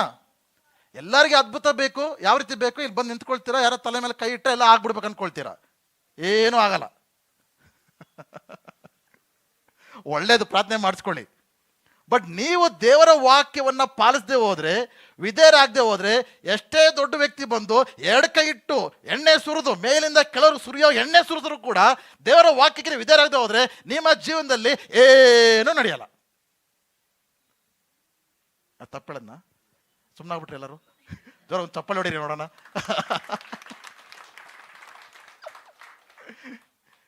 ದೇವರ ವಾಕ್ಯಕ್ಕೆ ವಿಧೇಯರಾಗುವಂಥದ್ದು ವೆರಿ ಇಂಪಾರ್ಟೆಂಟ್. ದೇವರ ವಾಕ್ಯದ ಪ್ರಿನ್ಸಿಪಲ್ಸ್ನ ಫಾಲೋ ಮಾಡುವಂಥದ್ದು ಭಾಳ ಇಂಪಾರ್ಟೆಂಟ್. ಆವಾಗ ಮಾತ್ರ ದೇವರ ಆಶೀರ್ವಾದಗಳು ನಮ್ಮ ಜೀವನದಾಗಿ ಎಲ್ಲ. ಇವತ್ತು ಎಲ್ಲ ಕ್ರೈಸ್ತರಿಗೂ ಒಂದು ಏನಂದರೆ, ಅಲ್ಲೋಗಿ ಪ್ರಾರ್ಥನೆ ಮಾಡಿಸ್ಕೊಳ್ಳೋಣ, ಇಲ್ಲೋಗಿ ಪ್ರಾರ್ಥನೆ ಮಾಡಿಸ್ಕೊಳ್ಳೋಣ, ಯಾರ ಮುಂದೆ ತಲೆ ಹಾಕಿ, ಎಲ್ಲ ಇದು ಮ್ಯಾಜಿಕ್ ಅಲ್ಲ. Christian faith is not magic. ಪಾಸ್ಟ್ಗಳಿಗೋಸ್ಕರ ಸ್ತೋತ್ರ, ಕೈಯಾಗಿ ಪ್ರಾರ್ಥನೆ ಮಾಡಿ, ಅವೆಲ್ಲ ಇದೆ, ಇಲ್ಲ ಅಂತ ಹೇಳ್ತಾ ಇಲ್ಲ, ತಪ್ಪಂತ ಹೇಳ್ತಾ ಇಲ್ಲ. ಅದು ಮಾಡಿಸ್ಕೊಂಡಷ್ಟು ಮಾತ್ರಕ್ಕೆ ನೀವು ಹೇಗಾದರೂ ಜೀವಿಸಿ ಎಲ್ಲ ಆಗ್ಬಿಡ್ಬೇಕು ಅಂದರೆ ಆಗಲ್ಲ ಬ್ರದರ್, ಆಗಲ್ಲ ಸಿಸ್ಟರ್. ಆಮೇಲೆ ನೋಡ್ಬಿಟ್ಟು ಆ ಪಾಸ್ಟರ್ ಪ್ರಾರ್ಥನೆ ಸರಿ ಇಲ್ಲ, ಈ ಪಾಸ್ಟರ್ ಪ್ರಾರ್ಥನೆ ಸರಿ ಇಲ್ಲ, ಈ ಚರ್ಚ್ ಸರಿ ಇಲ್ಲ, ಆ ಚರ್ಚ್ ಸರಿ ಇಲ್ಲ. ಫಸ್ಟ್ ನೀವು ಸರಿ ಮಾಡ್ಕೊಳ್ಳಿ. ಫಸ್ಟು ಯಾರು ಪ್ರಾರ್ಥನೆ ಮಾಡಿದವರು ಕೂಡ ಇವತ್ತು ಹಾಡು ಚೆನ್ನಾಗಿ ಒಳ್ಳೆ ಹಾಡು, ಏಸುವೆ ನೀ ಸಾಕಯ್ಯ ಅಂತ. ಏಸು ಹತ್ರ ಬಂದರು, ನಮಗಾಗಿ ನಾವೇ ಮೊಣಕಾಲು ಹಾಕಿ ಕೈ ಹಾಕಿ, ಅಪ್ಪ ನನ್ನನ್ನು ಬದಲಾಯಿಸು, ನನ್ನ ಪ್ರಾರ್ಥನೆ ಕೇಳು ಅಂತ ಎಲ್ಲರ ಪ್ರಾರ್ಥನೆ ಕೂಡ ದೇವರು ಕೇಳೋ ಅಂತ ದೇವರು ನಮ್ಮ ದೇವರಾಗಿದ್ದಾರೆ. Hallelujah, hallelujah. ಸೊ ಮದುವೆ ಜೀವನದ ಬಗ್ಗೆ ಮೊದಲು ಯಾವ ರೀತಿ ಇತ್ತು ಅಂತ ಯೇಸು ಹೇಳ್ತಾ ಇದ್ದಾರೆ. ಆದಿಕಾಂಡ 1:27, ಆದಿಕಾಂಡ 2:24-25 ಆದಿಯಲ್ಲಿ ದೇವರು ಮದುವೆ ಉಂಟು ಮಾಡಿದಾಗ ಯಾವ ರೀತಿ ಉಂಟು ಮಾಡಿದ್ರು. ಆದಿಕಾಂಡ 1:27 ಯೇಸು ಅದನ್ನೇ ರಿಪೀಟ್ ಮಾಡ್ತಾ ಇದ್ದಾರೆ ಇಲ್ಲಿ. ಹೀಗೆ ದೇವರು ಮನುಷ್ಯನನ್ನು ತನ್ನ ಸ್ವರೂಪದಲ್ಲಿ ಉಂಟು ಮಾಡಿದನು, ದೇವರ ಸ್ವರೂಪದಲ್ಲಿ ಅವನನ್ನು ಉಂಟು ಮಾಡಿದನು, ಅವನನ್ನು ಗಂಡು ಹೆಣ್ಣಾಗಿ ಸೃಷ್ಟಿ ಮಾಡಿದನು. ಹಾಲೆಲೂಯ. ದೇವರು ಆದಿಯಲ್ಲಿ ಗಂಡನನ್ನ ಗಂಡು ಮತ್ತೆ ಹೆಣ್ಣು ಅಂತ ಸೃಷ್ಟಿ ಮಾಡಿದೆ. ಆಡಮ್ ಮತ್ತೆ ಮೇಡಮ್, ಆಡಮ್ ಮತ್ತೆ ಈ ಸ್ಟೀವ್ ಅಲ್ಲ, ಆಡಮ್ ಮತ್ತೆ ಇಲ್ಲ, 2-3 ಆಡಮ್ಗಳು, 2-3 ಇವುಗಳನ್ನ ಮಾಡಿಲ್ಲ. ಒಂದು ಗಂಡು ಒಂದು ಹೆಣ್ಣು. ಮದುವೆ ಅನ್ನತಕ್ಕಂಥದ್ದು ಯಾರ ಮಧ್ಯಲಿರ್ಬೇಕಾದ ಸಂಬಂಧ, ಅದು ಒಂದು ಗಂಡು ಒಂದು ಹೆಣ್ಣು. ಇವತ್ತಿನ ಲೋಕದಲ್ಲಿ LGBT ಎಲ್ಲ ತುಂಬ ರೆವಲ್ಯೂಷನ್ ನಡೀತದೆ. Sexual revolution, sexual identity crisis ಅನ್ನೋ ಸಮಸ್ಯೆಗಳು ಭಾಳಷ್ಟು ಜಾಸ್ತಿ ಆಗಿದೆ. ಜನರಿಗೆ ಹುಟ್ಟಿದಾಗ ಗೊತ್ತಾಗ್ತಾರೆ, ನಾನು ಗಂಡ ಹೆಣ್ಣು ಅಂದ್ರೆ ಗೊತ್ತಾಗ್ತಲ್ಲ. ಜನರು ಯಾವ ರೀತಿ ಬೆಳೀತಾ ಇದ್ದಾರೆ, ಅವ್ರು ಡಿಸೈಡ್ ಮಾಡ್ಕೊಳ್ತಾ ಇದ್ದಾರೆ, ನಾನು ಗಂಡ ಅಥವಾ ಹೆಣ್ಣ, ಅಥವಾ ಗಂಡಾಗ ಇಷ್ಟ ಆದರೆ ಹೆಂಗಸಾಗ ಬಾಡಿ ಯಾರಿಗಂತ ಚೇಂಜ್ ಮಾಡ್ಕೊಳ್ತಾ ಇದ್ದಾರೆ. ಹೆಂಗಸರಾಗಿರೋರು ಹೆಂಗಸ್ತರ ಇಷ್ಟ ಅಲ್ಲದೆ ಹೋದ್ರೆ ಗಂಡಾಗಿ ಚೇಂಜ್ ಆಗ್ತಾ ಇದ್ದಾರೆ. ಈ ರೀತಿ ಸೆಕ್ಷುವಲ್ ರೆವಲ್ಯೂಷನ್ ಏಜ್ ಅಲ್ಲಿ ನಾವು ಜೀವಿಸ್ತಾ ಇದ್ದೇವೆ. ಬಟ್ ನಮ್ಮ ಸೆಕ್ಷುವಲ್ ಐಡೆಂಟಿಟಿ ಅನ್ನೋತಕ್ಕಂಥದ್ದು ನಾವು ನಿರ್ಧಾರ ಮಾಡತಕ್ಕಂಥ ವಿಷಯವಲ್ಲ. ಅದು ನಾವು ಗಂಡು ಅಥವಾ ಹೆಣ್ಣು ಅನ್ನೋ ನಿರ್ಧಾರ ಮಾಡತಕ್ಕಂಥದ್ದು ಯಾರು? ದೇವರು. ಎರಡು ಕೂಡ ಆಶ್ರಯಿಸಲ್ಪಟ್ಟಂತ ಜೆಂಡರ್ಸ್, ಒಂದು ಮೇಲೆ ಒಂದು ಕೆಳಗಲ್ಲ. ಇಬ್ಬರನ್ನು ಕೂಡ ದೇವರ ಸಮಾನತೆಯಿಂದ ಒಂದು ಗಂಡು ಒಂದು ಹೆಣ್ಣು. ಯಾಕೆ ದೇವರು ಆದಾಮನ ಪಕ್ಕ ಎಲುಬಿಂದ ಅವಳನ್ನ ಮಾಡಿದ್ರು, ತಲೆಯಿಂದ ಯಾಕೆ ಮಾಡಿಲ್ಲ, ಪಾದದಿಂದ ಯಾಕೆ ಮಾಡಿಲ್ಲ? ಅಂದ್ರೆ ತಲೆ ಮೇಲೂ ಕೂತ್ಕೋಬೇಡಿ, ಕೆಳಗೆ ಇರಬೇಡಿ, ಸರಿ ಸಮಾನವಾಗಿ ಪಕ್ಕದಲ್ಲಿ ಇರ್ರಿ ಅಂತ. As a companion, both are co equals, co partners, co heirs. ಆ ರೀತಿ ಇರೋದಕ್ಕೋಸ್ಕರ ದೇವರು ಸೃಷ್ಟಿ ಮಾಡತಕ್ಕಂಥದ್ದು. ಸೊ ಮ್ಯಾರೇಜ್ ರಿಲೇಶನ್ಶಿಪ್ ಅನ್ನತಕ್ಕಂಥದ್ದು ದೇವರು ಆದಿಯಲ್ಲಿ ಸೃಷ್ಟಿ ಮಾಡಿದಾಗ it is between a man and a woman and a life time commitment. ಜೀವನದಲ್ಲಿ ಒಂದೇ ಸಾರಿ ಜೀವನ ಪರ್ಯಂತ ಇರತಕ್ಕಂಥ ಒಂದು ಸಂಬಂಧ.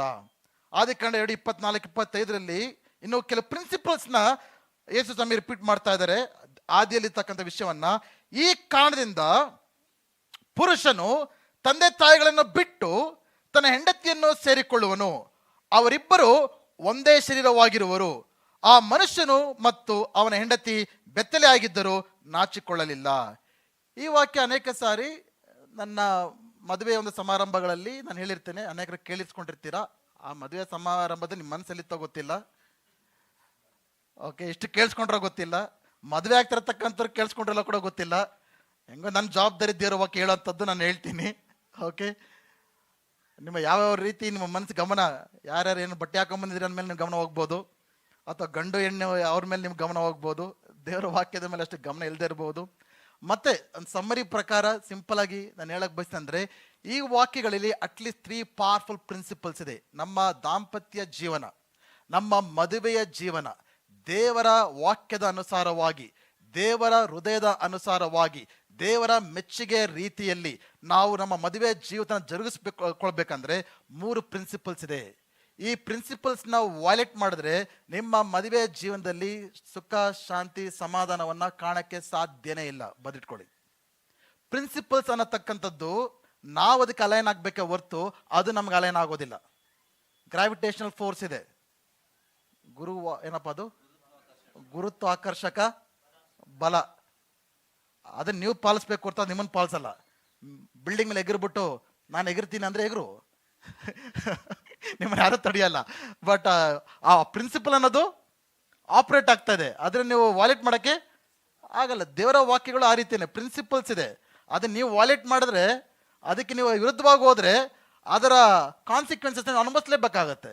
ಸೊ ಮದುವೆ ಜೀವನದಲ್ಲಿ 3 ಪವರ್ಫುಲ್ ಪ್ರಿನ್ಸಿಪಲ್ಸ್ನ ದೇವರು ಕೊಟ್ಟಿದ್ದಾರೆ. ಮೊದಲನೇದು, it's the principle of priority. ಒಂದ್ಸರಿ ಮದುವೆ ಆದ್ಮೇಲೆ ಗಂಡು ತಂದೆ ತಾಯಿಯನ್ನ ಬಿಟ್ಟು ಯಾರನ್ನು ಸೇರ್ಕೊಳ್ಬೇಕು? ಯಾರಿಗೆ ಹೇಳ್ತಾ ಇರೋದು ದೇವರಿ ಮಾತು? ಯಾರಿಗೆ? ಪುರುಷನಿಗೆ. ಯಾರು ಪುರುಷನ ಹೆಸರಲ್ಲ ಅಲ್ಲಿ? ಆದಮ್ ತಂದೆ ತಾಯಿಗಳು ಯಾರು? ಬಟ್ ಯಾಕೆ ಹೇಳ್ತಾರೆ ದೇವರು ತಂದೆ ತಾಯಿಗಳನ್ನ ಬಿಡು ಅಂತ? ಬರುವಂತ ಸಂತತಿಗಳು ಈ ಪ್ರಿನ್ಸಿಪಲ್ಸ್ ನ ಅರ್ಥ ಮಾಡ್ಕೊಳ್ಬೇಕೆಂಬುದಾಗಿ ಸ್ಟಾರ್ಟಿಂಗ್ ಅಲ್ಲೇ ದೇವರು ಹೇಳ್ತಾ ಇದ್ದಾರೆ. ನಿನ್ನ ತಂದೆ ತಾಯಿಗಳನ್ನ ಬಿಟ್ಟು, ಅಂದ್ರೆ ಹೆಂಗಸರು ಬಿಡಬಾರ್ದ? ಹೆಂಗಸರ ಬಗ್ಗೆ ಏನು ಬರ್ದಿಲ್ವಲ್ಲ ಇಲ್ಲಿ. ಹೆಂಗಸರು ತಮ್ಮ ತಂದೆ ತಾಯಿಗಳು ಬಿಡಬಾರ್ದ? ಆಕ್ಚುಲಿ ಈ ನಮ್ಮ ಕಲ್ಚರ್ ಏನ್ ನಡೀತಾ ಇರುತ್ತೆ ಸಾಧಾರಣವಾಗಿ, ಹೆಂಗಸರು ತಮ್ಮ ತಂದೆ ತಾಯಿಗಳನ್ನ ಬಿಟ್ಟು ಗಂಡನ ಸೇರ್ಕೊಳ್ತಾ ಇದ್ದಾರೆ. ಬಟ್ ದೇವ್ರ ವಾಕ್ಯ ಏನ್ ಹೇಳ್ತಾ ಇದೆ? ಗಂಡಸರು ತನ್ನ ತಂದೆ ತಾಯಿಗಳನ್ನ ಬಿಟ್ಟು ಹೆಂಗಸರ ಸೇರ್ಕೊಳ್ಬೇಕಂದ್ರೆ ಈಗ ಯಾರು ಬಿಡ್ಬೇಕು, ಯಾರು ಬಿಡಬಾರ್ದು?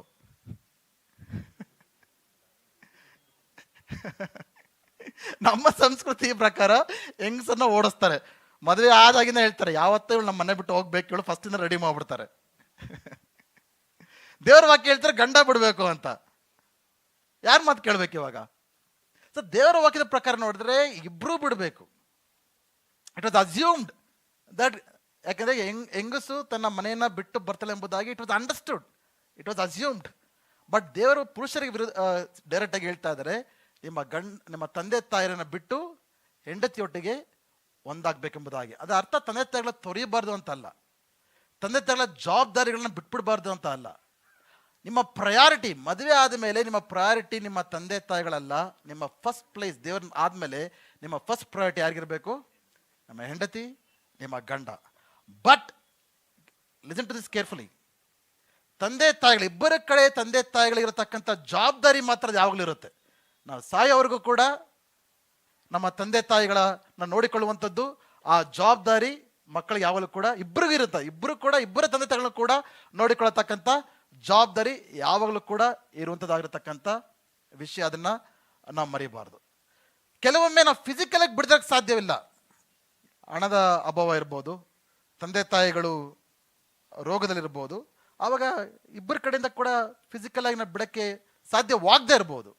ಅಂತ ಒಂದು ಪರಿಸ್ಥಿತಿಗಳು ಕೂಡ ಅಟ್ಲೀಸ್ಟ್ ಮೆಂಟಲಿ, ಎಮೋಷನಲಿ ನಮ್ಮ ಪ್ರಯಾರಿಟಿ ಶಿಫ್ಟ್ ಆಗಿರಬೇಕು. ಏನಂದ್ರೆ ನಮ್ಮ ಜೀವನದಲ್ಲಿ ಮೊದಲನೇ ಸ್ಥಾನ ಯಾರಾಗಿರ್ತಾರೆ ಎಂಬುದಾಗಿ ಹೆಂಡತಿ.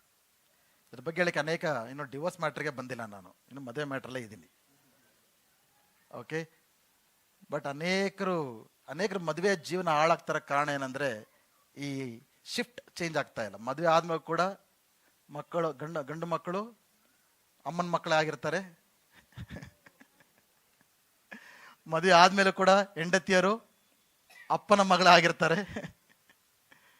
ಕೆಲವೊಮ್ಮೆ ಹೆಂಡತಿ ಬಂದು ತಂದೆ ತಾಯಿಗಳ ಮನೇನ್ ಬಿಟ್ಟು ಬಂದಿರ್ಬೋದು. ಬಟ್ ಗಂಡ ತನ್ನ ಮನೆ ಒಳಗಿದ್ಕೊಂಡು ತನ್ನ ತಂದೆ ತಾಯಿಯೊಟ್ಟಿಗೆ ಮಾತನಾಡೋಕ್ಕಿಂತ ಹೆಚ್ಚಾಗಿ ಹೆಂಡತಿ ಬಂದು ಫೋನ್ ಇಟ್ಕೊಂಡು ಅವ್ರ ತಂದೆ ತಾಯಿಗಳು, ಅವ್ರ ಅಕ್ಕ ತಂಗಿ, ಅಣ್ಣ ತಮ್ಮಂದವರಿಗೆ ಗಂಟೆಗಟ್ಟಲೆ ಕೂಡ there is no emotional disconnect, there is no cleaving without living. ನೀವು ನಿಮ್ಮ ಮನೆಯ ಸಂಬಂಧವನ್ನ ಬಿಟ್ಟು ನಿಮ್ಮ ಮದುವೆ ಸಂಬಂಧವನ್ನ ಬಲಪಡಿಸ್ಕೊಳ್ದೆ ಹೋದ್ರೆ ನಿಮ್ಮ ಮದುವೆ ಜೀವನದಲ್ಲಿ ದೇವರು ಇಟ್ಟಿರುವ ಸಂತೋಷವನ್ನ, ಸಮಾಧಾನವನ್ನ ಅನುಭವಿಸೋದಕ್ಕೆ ಸಾಧ್ಯನೇ ಇಲ್ಲ. It is God's word. ಇದು ದೇವರ ವಾಕ್ಯ.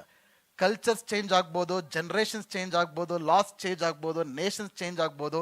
ದೇವ್ರ ವಾಕ್ಯ ಇಸ್ ವಾಕ್ಯ ಫಾರ್ ಎಲ್ಲ ಜನರೇಷನ್ಸ್, ಎಲ್ಲ ನೇಷನ್ಸ್.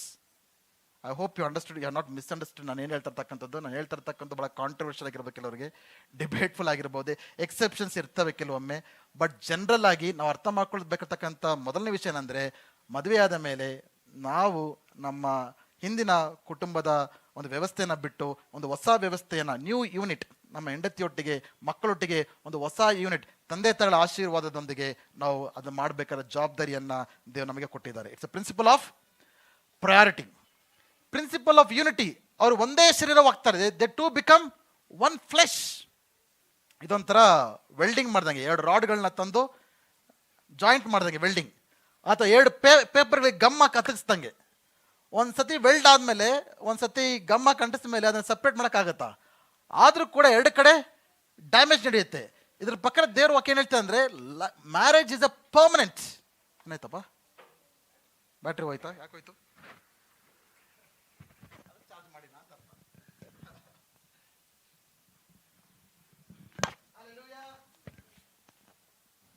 ಹಲ್ಲೆಲೂಯಾ. ಓಕೆ, ಇದೊಂದು ವೆಲ್ಡಿಂಗ್ ಮತ್ತೆ ಗಮ್ ಹಾಕಿ 2 ಕೂಡ ಒಳ್ಳೆ ಇದು, ಒಳ್ಳೆ ನಡೀತಾ ಇರಬೇಕು. ಕರೆಂಟ್ ಅದು ಹೆಂಗಿರುತ್ತೆ, ಒಳ್ಳೆ ಇಂಪಾರ್ಟೆಂಟ್ ಸೀನಲ್ಲಿ ಇದ್ದಾಗೆ. ಕ್ರಿಕೆಟಲ್ಲಿ ಇನ್ನೇನು ಲಾಸ್ಟ್ ಓವರ್, ಲಾಸ್ಟ್ ಬಾಲ್, ಒಂದು ಬಾಲ್ಗೆ 2 ರನ್ ಇರ್ಬೇಕಂದ್ರೆ ಕರೆಂಟ್ ಅದು ಹೆಂಗಿರುತ್ತೆ, ಆ ರೀತಿ ಮಾಡ್ಬಿಟ್ರು ಈಗ. ಓಕೆ, ಸೊ ಇಬ್ಬರು ಕೂಡ, ಗಂಡ ಹೆಂಡತಿ ಇಬ್ಬರು ಕೂಡ ವೆಲ್ಡ್ ಆಗಬೇಕು. ವೆಲ್ಡ್ ಆಗ್ಬೇಕಂದ್ರೆ ಬೆಂಕಿ ಬರುತ್ತೆ, ಸ್ಪಾರ್ಕ್ಸ್ ಬರುತ್ತೆ, ಎಲ್ಲ ಬರುತ್ತೆ, ಎಲ್ಲ ಒಳ್ಳೇದೇ. ಮದುವೆ ಜೀವನದಲ್ಲಿ ಎಲ್ಲ ಇರಬೇಕು. ಆಗ ಯೂನಿಟ್ ಆಗುತ್ತೆ.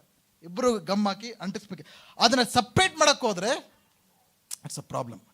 ಪ್ರಿನ್ಸಿಪಲ್ ಆಫ್ ಟ್ರಾನ್ಸ್ಪರೆನ್ಸಿ, ಅವರಿಬ್ಬರು ಬೆತ್ತಲೆ ಆಗಿದ್ರು ಕೂಡ ನಾಚಿಕೊಳ್ಳಿಲ್ಲ ಎಂಬುದಾಗಿ. ಅಂದರೆ ಇಟ್ಸ್ ಸೆಕ್ಷುವಲ್ ಯೂನಿಯನ್, ಲೈಂಗಿಕ ಒಂದು ಯೂನಿಯನ್ ಇದೆ. At the same time transparency, ಪ್ರತಿಯೊಂದರಲ್ಲೂ ಕೂಡ ನೀವು ಪಾರದರ್ಶಕರಾಗಿರಬೇಕು. ಗಂಡ ಹೆಂಡತಿಯಲ್ಲಿ ಯಾವುದು ಕೂಡ ಮರೆಯಾಗಿರತಕ್ಕಂಥ ವಿಷಯಗಳು ಇರಬಾರ್ದು. There can be no trust without transparency. There can be no love without trust. ನಿಮ್ಮ ಮ್ಯಾರೇಜ್ ಲೈಫೇ ಕೊಲ್ಯಾಪ್ಸ್ ಆಗುತ್ತೆ ಒಂದು ವೇಳೆ ನೀವು ಟ್ರಾನ್ಸ್ಪರೆಂಟ್ ಆಗಿಲ್ಲದೆ ಹೋದರೆ. ಹೆಂಡತಿ ನಿಮ್ಮನ್ನು ನಂಬಕ್ಕೆ ಆಗದೆ ಇದ್ರೆ, ಗಂಡ ನಿಮ್ಮನ್ನು ನಂಬಕ್ಕೆ ಆಗದೆ ಹೋದರೆ, ನಿಮ್ಮ ಮದುವೆ ಜೀವನದಲ್ಲಿ ಯಾವುದೇ ಇರತಕ್ಕಂಥ ಒಂದು ಸಮಾಧಾನವನ್ನು, ಪ್ರೀತಿಯನ್ನು ನೀವು ಅನುಭವಿಸೋಕ್ಕೆ ಸಾಧ್ಯನೇ ಇಲ್ಲ. ನಿಮ್ಮ ಬ್ಯಾಂಕ್ ಅಕೌಂಟ್ಗಳು, ನಿಮ್ಮ ಮೊಬೈಲ್ ಫೋನ್ ನಂಬರ್ಗಳು, ಪಾಸ್ವರ್ಡ್ಗಳು ಎಲ್ಲದರಲ್ಲೂ ಕೂಡ ಟ್ರಾನ್ಸ್ಪರೆನ್ಸಿ ಇಲ್ಲದೆ ಹೋದರೆ ಯು ಕ್ಯಾನ್ ನಾಟ್ ಎಕ್ಸ್ಪೆಕ್ಟ್ ಪ್ರೀತಿ, ನಂಬಿಕೆ, ಕಾನ್ಫಿಡೆನ್ಸ್ ಅನ್ನೋದು ಮದುವೆಯ ರಿಲೇಷನ್ಶಿಪ್ ಇರೋಕ್ಕೆ ಸಾಧ್ಯನೇ ಇಲ್ಲ. ಐ ಕ್ಯಾನ್ ಕಾನ್ಫಿಡೆಂಟ್ಲಿ ಸೇ, ನನ್ನ ಮೊಬೈಲ್, ನಾನು ಪಾಸ್ವರ್ಡ್ ಅನೇಕ ಸಲ ನಾನು ಮರ್ತೋಗ್ಬಿಡ್ತೀನಿ, ATM ಪಿನ್ ನಾನು ಮರ್ತೋಗಿರ್ತೀನಿ. ಬಟ್ ಮೈ ವೈಫ್ ನೋಸ್, ನನ್ನ ಹೆಂಡತಿಗೆ ಗೊತ್ತು. My phone is any time open. ನನ್ನ ಮಗನಿಗೂ ಗೊತ್ತು, ನನ್ನ ಹೆಂಡತಿಗೆ ಗೊತ್ತು, ಎಲ್ಲರಿಗೂ. ನನ್ನ ಮಗ ಹಿಂಗೆ ತಂದಿರ್ತಾನೆ, ನಂಬರ್ಗೆ ಪಾಸ್ವರ್ಡ್ ಗೊತ್ತಿಲ್ಲ, ಮುಖದ ಮೇಲೆ ತಂದಿರ್ತಾನೆ. ಸೊ ಫೇಸ್ ಸ್ಕ್ರೀನ್ ಐಡೆಂಟಿಫೈ ಆಗಿ ಓಪನ್ ಆಗಲಿ ಅಂತ. So it's open. ನಾವು ನಮ್ಮ ಮದುವೆ ಜೀವನದಲ್ಲಿ ಬಚ್ಚಿಟ್ಕೊಳ್ಬೇಕಾಗಿರತಕ್ಕಂಥ ವಿಷಯ ಯಾವುದು ಇರಬಾರ್ದು. ಇದು ಗೊತ್ತಾದರೆ ಏನಾಗ್ಬೋದು ಅನ್ನೋ ಒಂದು ವಿಷಯ ಇರಬಾರ್ದು. ಈ ವಿಷಯಗಳಿಗೆ ನಿಮ್ಮ ಮದುವೆ ಜೀವನ ಇದ್ದರೆ you are setting yourself for a failure. ಯಾವುದೋ ಒಂದು ದಿನ ಸಿಕ್ಕಾಕೊಳ್ತೀರಾ ನೀವು. Better you go and admit. ನೀವು ಒಪ್ಕೊಳ್ಳಿ, ಇದು ನಡೀತು, ಹಿಂಗಾಯ್ತು ಹಂಗಾಯ್ತು ಅಂದ್ಬಿಟ್ಟು. You will find grace. ದೇವ್ರ ಮುಂದೇನು, ನಿಮ್ಮ ಗಂಡ ಹೆಂಡತಿಯ ಮುಂದೆ you will find grace. But ಬಚ್ಚಿಟ್ಕೊಂಡು ಮಾಡತಕ್ಕಂಥ ಮದುವೆ ಜೀವನ ಎಂದಿಗೂ ಕೂಡ ನಿಲ್ಲೋದಿಲ್ಲ. So this 3 principles: principles of priority, principles of unity, principles of transparency. Yesu ಸ್ವಾಮಿಯು ಇದನ್ನೇ ಹೇಳ್ತಾ ಇದ್ದಾರೆ. ಅವ್ರು ಮತ್ತೆ ಹೇಳ್ತಾ ಇದ್ದಾರೆ, ಯೇಸು ಸ್ವಾಮಿ ಹತ್ರ ಬಂದು ಹೇಳ್ತಾ ಇದ್ದಾರೆ, ಮತ್ತೆ ಮೋಶೆ ಯಾಕೆ ಡಿವೋರ್ಸ್ ಕೊಡೋಕ್ಕೆ ಹೇಳಿದ್ರು ಎಂಬುದಾಗಿ. ಆಗ ಯೇಸು ಸ್ವಾಮಿ ಉತ್ತರ ಕೊಡ್ತಾ ಇದ್ದಾರೆ, ಮೋಶೆ ಒಂದು ಆಜ್ಞೆಯಾಗಿ ನೀಡಲಿಲ್ಲ, ಅದನ್ನು ಮೋಶೆ ಒಂದು ಕಮ್ಯಾಂಡ್ ಆಗಿ ನೀಡಲಿಲ್ಲ. ಆಲ್ರೆಡಿ ಡಿವೋರ್ಸ್ಗಳು ನಡೀತಾ ಇದ್ರು, ವಿಚ್ಛೇದಗಳು ನಡೀತಾ ಇತ್ತು, ಹೆಂಗಸರ ಮೇಲೆ ಅಬ್ಯೂಸ್ ನಡೀತಾ ಇತ್ತು. ಅದನ್ನು ಕಂಟ್ರೋಲ್ ಮಾಡೋದಕ್ಕೋಸ್ಕರ, ಅದನ್ನು ರೆಗ್ಯುಲೇಟ್ ಮಾಡೋದಕ್ಕೋಸ್ಕರ, ಅದನ್ನು ಸಿಸ್ಟಮ್ಯಾಟಿಕ್ ಆಗಿ ಮಾಡೋದಕ್ಕೋಸ್ಕರ ಈ ಒಂದು ಮಾತನ್ನು, he allowed it, it did not command it, he permitted it, he allowed it, ಅದನ್ನು ಅನುಮತಿ ಆಲ್ರೆಡಿ ಆಗ್ತಾ ಇದೆ. ಏನೋ ಲಾ ಬಂದಿದ್ದಕ್ಕೆ ಎಲ್ಲರೂ ಕೂಡ ಡಿವೋರ್ಸ್ ಮಾಡೋಕ್ಕೆ ಸ್ಟಾರ್ಟ್ ಮಾಡಲಿಲ್ಲ. ಈ ಲಾ ಬರೋಕ್ಕಿಂತ ಮುಂಚೆನೇ ಜನರು ಡಿವೋರ್ಸ್ಗಳು ಮಾಡ್ತಾ ಇದ್ರು. ಅದನ್ನು ಸರಿಯಾದ ರೀತಿಯಲ್ಲಿ ಕ್ರಮಬದ್ಧವಾಗಿ ತರೋದಕ್ಕೋಸ್ಕರ ಮೋಶೆ ಆ ಮಾತನ್ನು ಹೇಳಬೇಕಾಯ್ತು ಎಂಬುದಾಗಿ ಇಲ್ಲಿ ನೋಡ್ತಾ ಇದ್ದೇವೆ. ಬಟ್ ಮಲಾಕಿ 2:16 ನೋಡ್ತೇವೆ, ದೇವ್ರ ವಾಕ್ಯ ಸ್ಪಷ್ಟವಾಗಿ ಹೇಳುತ್ತೆ, ಐ ಹೇಟ್ ಡಿವೋರ್ಸ್. ಇವತ್ತು ತುಂಬ ಕಾಮನ್ ಆಗಿ ನಡೀತಾ ಇರತಕ್ಕಂಥ ವಿಷಯ. ಬಟ್ ಯೇಸು ಸ್ವಾಮಿ ಒಂದೇ ಒಂದು ರೀಸನ್ ಕೊಡ್ತಾ ಇದ್ದಾರೆ. ಯಾವ ಒಂದು ಕಾರಣಕ್ಕೆ ಮಾತ್ರ ಡಿವೋರ್ಸ್ ಪರ್ಮಿಟ್ ಆಗಿದೆ? ಸೆಕ್ಷುವಲ್ ಇಮ್ಮಾರಾಲಿಟಿ, ಅಂದರೆ ವ್ಯಭಿಚಾರ ಒಂದೇ ಒಂದು ಕಾರಣಕ್ಕೆ. ಆದರೆ ಅದು ಕೂಡ ಮಾಡಿ ಅಂತ ಹೇಳ್ತಾ ಇಲ್ಲ. There are many marriages, in spite of adultery, extramarital affairs, they have reconciled, restored and doing well.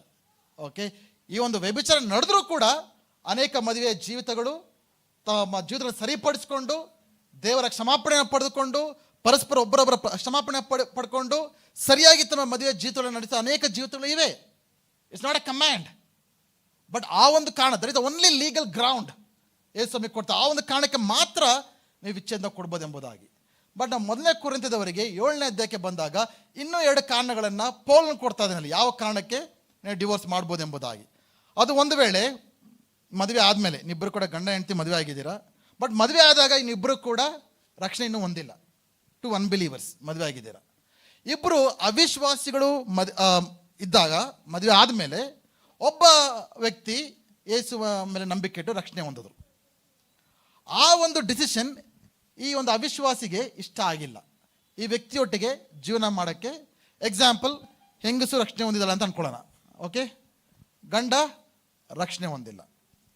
ಆಗ ಗಂಡ ಬಂದ್ಬಿಟ್ಟು ನೀನು ರಕ್ಷಣೆ ಹೊಂದಿರತಕ್ಕ ಕಾರಣದಿಂದ, ನೀನು ನನ್ನ ದೇವರುಗಳನ್ನು ಬಿಟ್ಟು ಹೋಗಿರೋ ಕಾರಣದಿಂದ, ನನ್ನ ಸಂಸ್ಕೃತಿ ನನ್ನ ಸಂಪ್ರದಾಯ ಎಲ್ಲನೂ ಬಿಟ್ಟು ಹೋಗ್ತಾರ ಕಾರಣದಿಂದ ನನ್ನ ಜೊತೆ ಇರೋಕ್ಕೆ ಸಾಧ್ಯವಿಲ್ಲ, I want to divorce you ಅಂತ ಹೇಳಿದ್ರೆ it can be possible. But ಹೆಂಡತಿ, ರಕ್ಷಣೆ ಹೊಂದಿರತಕ್ಕಂಥ ಹೆಂಡತಿ ಆ ಡಿಸಿಷನ್ ತೊಗೊಳಂಗಿಲ್ಲ. ಯಾರು ತಗೋಬೋದು? ಗಂಡ ತೊಗೊಂಡೋದ್ರೆ she is free from her legal obligation or the obligation of the word of God. ಇನ್ನೊಂದು ಕಾರಣ ಇದೆ, ಮರಣ. ಒಂದು ವೇಳೆ ಒಂದು ವ್ಯಕ್ತಿ ಸತ್ತೋದ್ರೆ ಮಾತ್ರ that marriage can be annulled. Sir, ಡಿವೋರ್ಸ್ಗೆ 3 ಕಾರಣಗಳಿವೆ. ಓಕೆ, ಏನೇನು? ಸೆಕ್ಷುವಲ್ ಇಮ್ಮಾರಾಲಿಟಿ, ವ್ಯಭಿಚಾರದ ಸಂಬಂಧಗಳು, ಅಥವಾ ರಕ್ಷಣೆ ಹೊಂದದ ಗಂಡ ಹೆಂಡತಿ ಆಗಲಿ ರಕ್ಷಣೆ ಹೊಂದಿದ ಗಂಡ ಹೆಂಡತಿಯೊಟ್ಟಿಗೆ ಡಿವೋರ್ಸ್ ಮಾಡ್ಬೋದು. 3ನೇದು ಮರಣ. Is actually not A divorce but it's end of A marriage.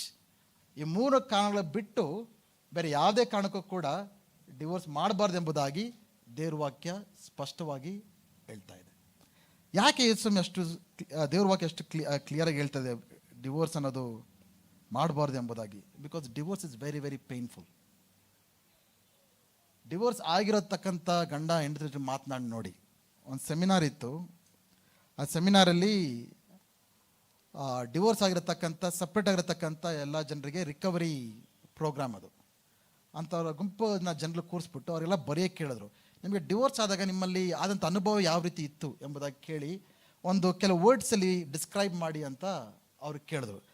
ಆ ಒಂದು ರೆಸ್ಪಾನ್ಸಲ್ಲಿ ಜನರು ಏನೇನು ವರ್ಡ್ಸ್ ಬರೆದ್ರು ಕೊಟ್ಟ, ಡಿವೋರ್ಸ್ ಯಾವ ರೀತಿ ಇತ್ತು ಅವ್ರ ಜೀವನದಲ್ಲಿ ಅಂತ, ಆ ಅನುಭವ ಯಾವ ರೀತಿ ಇತ್ತು ಅಂದರೆ ಈ ರೀತಿ ವರ್ಡ್ಸ್ ಅವರು ಬರೀತಾರೆ. ಅವರು ಎಕ್ಸ್ಕ್ರೂಷಿಯೇಟಿಂಗ್ ಪೇಯ್ನ್ ಅಂದರೆ ತಾಳಿಕೊಳ್ಳಲಾಗದ ನೋವು, ಗ್ರೀಫ್ ದುಃಖ, ಡಿಸ್ಪೇರ್ ನಿರೀಕ್ಷೆ ಕಳೆದುಕೊಳ್ಳುವಂಥ ಒಂದು ಪರಿಸ್ಥಿತಿ, ಹರ್ಟ್ ನೋವು, ಆ್ಯಂಗರ್ ಕೋಪ, ಮರ್ಡರ್ ಸಾಯಿಸ್ಬಿಡ್ಬೇಕು ಅನ್ನೋ ಒಂದು ಯೋಚನೆ, ಸ್ಯಾಡ್ನೆಸ್ ಶೋಕ, ರಿಜೆಕ್ಷನ್ ತಿರಸ್ಕರಿಸಲ್ಪಟ್ಟಿರ್ತಕ್ಕಂಥ ಅನುಭವ, ಗಿಲ್ಟ್ ನಾನಿನ್ನ ತಪ್ಪು ಮಾಡ್ಬಿಟ್ಟು ನನ್ನ ಜೀವನದಲ್ಲಿ ಏನು ನಡೆದೋಯ್ತಲ್ಲ ಅನ್ನೋ ಒಂದು ಭಾವನೆ, ಆಂಗ್ವಿಶ್ ಕೋಪ, shock, betrayal, anxiety, fear, isolation, loneliness, depression, feeling broken hearted. ಇದು ಡಿವೋರ್ಸ್ ಆಗಿರತಕ್ಕಂಥ ಜನರ ಒಂದು ಭಾವನೆಗಳು. ಆಚೆ ನೋಡೋಕ್ಕೆ ಅವರು ಕೂಡ ಟಿಪ್ ಟಾಪ್ ಆಗಿ ಡಿವೋರ್ಸ್ ಆಗಿದ್ರು ಕೂಡ ಚೆನ್ನಾಗಿ ಕಾಣ್ಬೋದು. Single parents, fathers, mothers, society is accepting them, ಎಲ್ಲರೂ ಅಕ್ಸೆಪ್ಟ್ ಆಗ್ತದೆ, ಆ ರೀತಿ ಕಾಣ್ಬೋದು.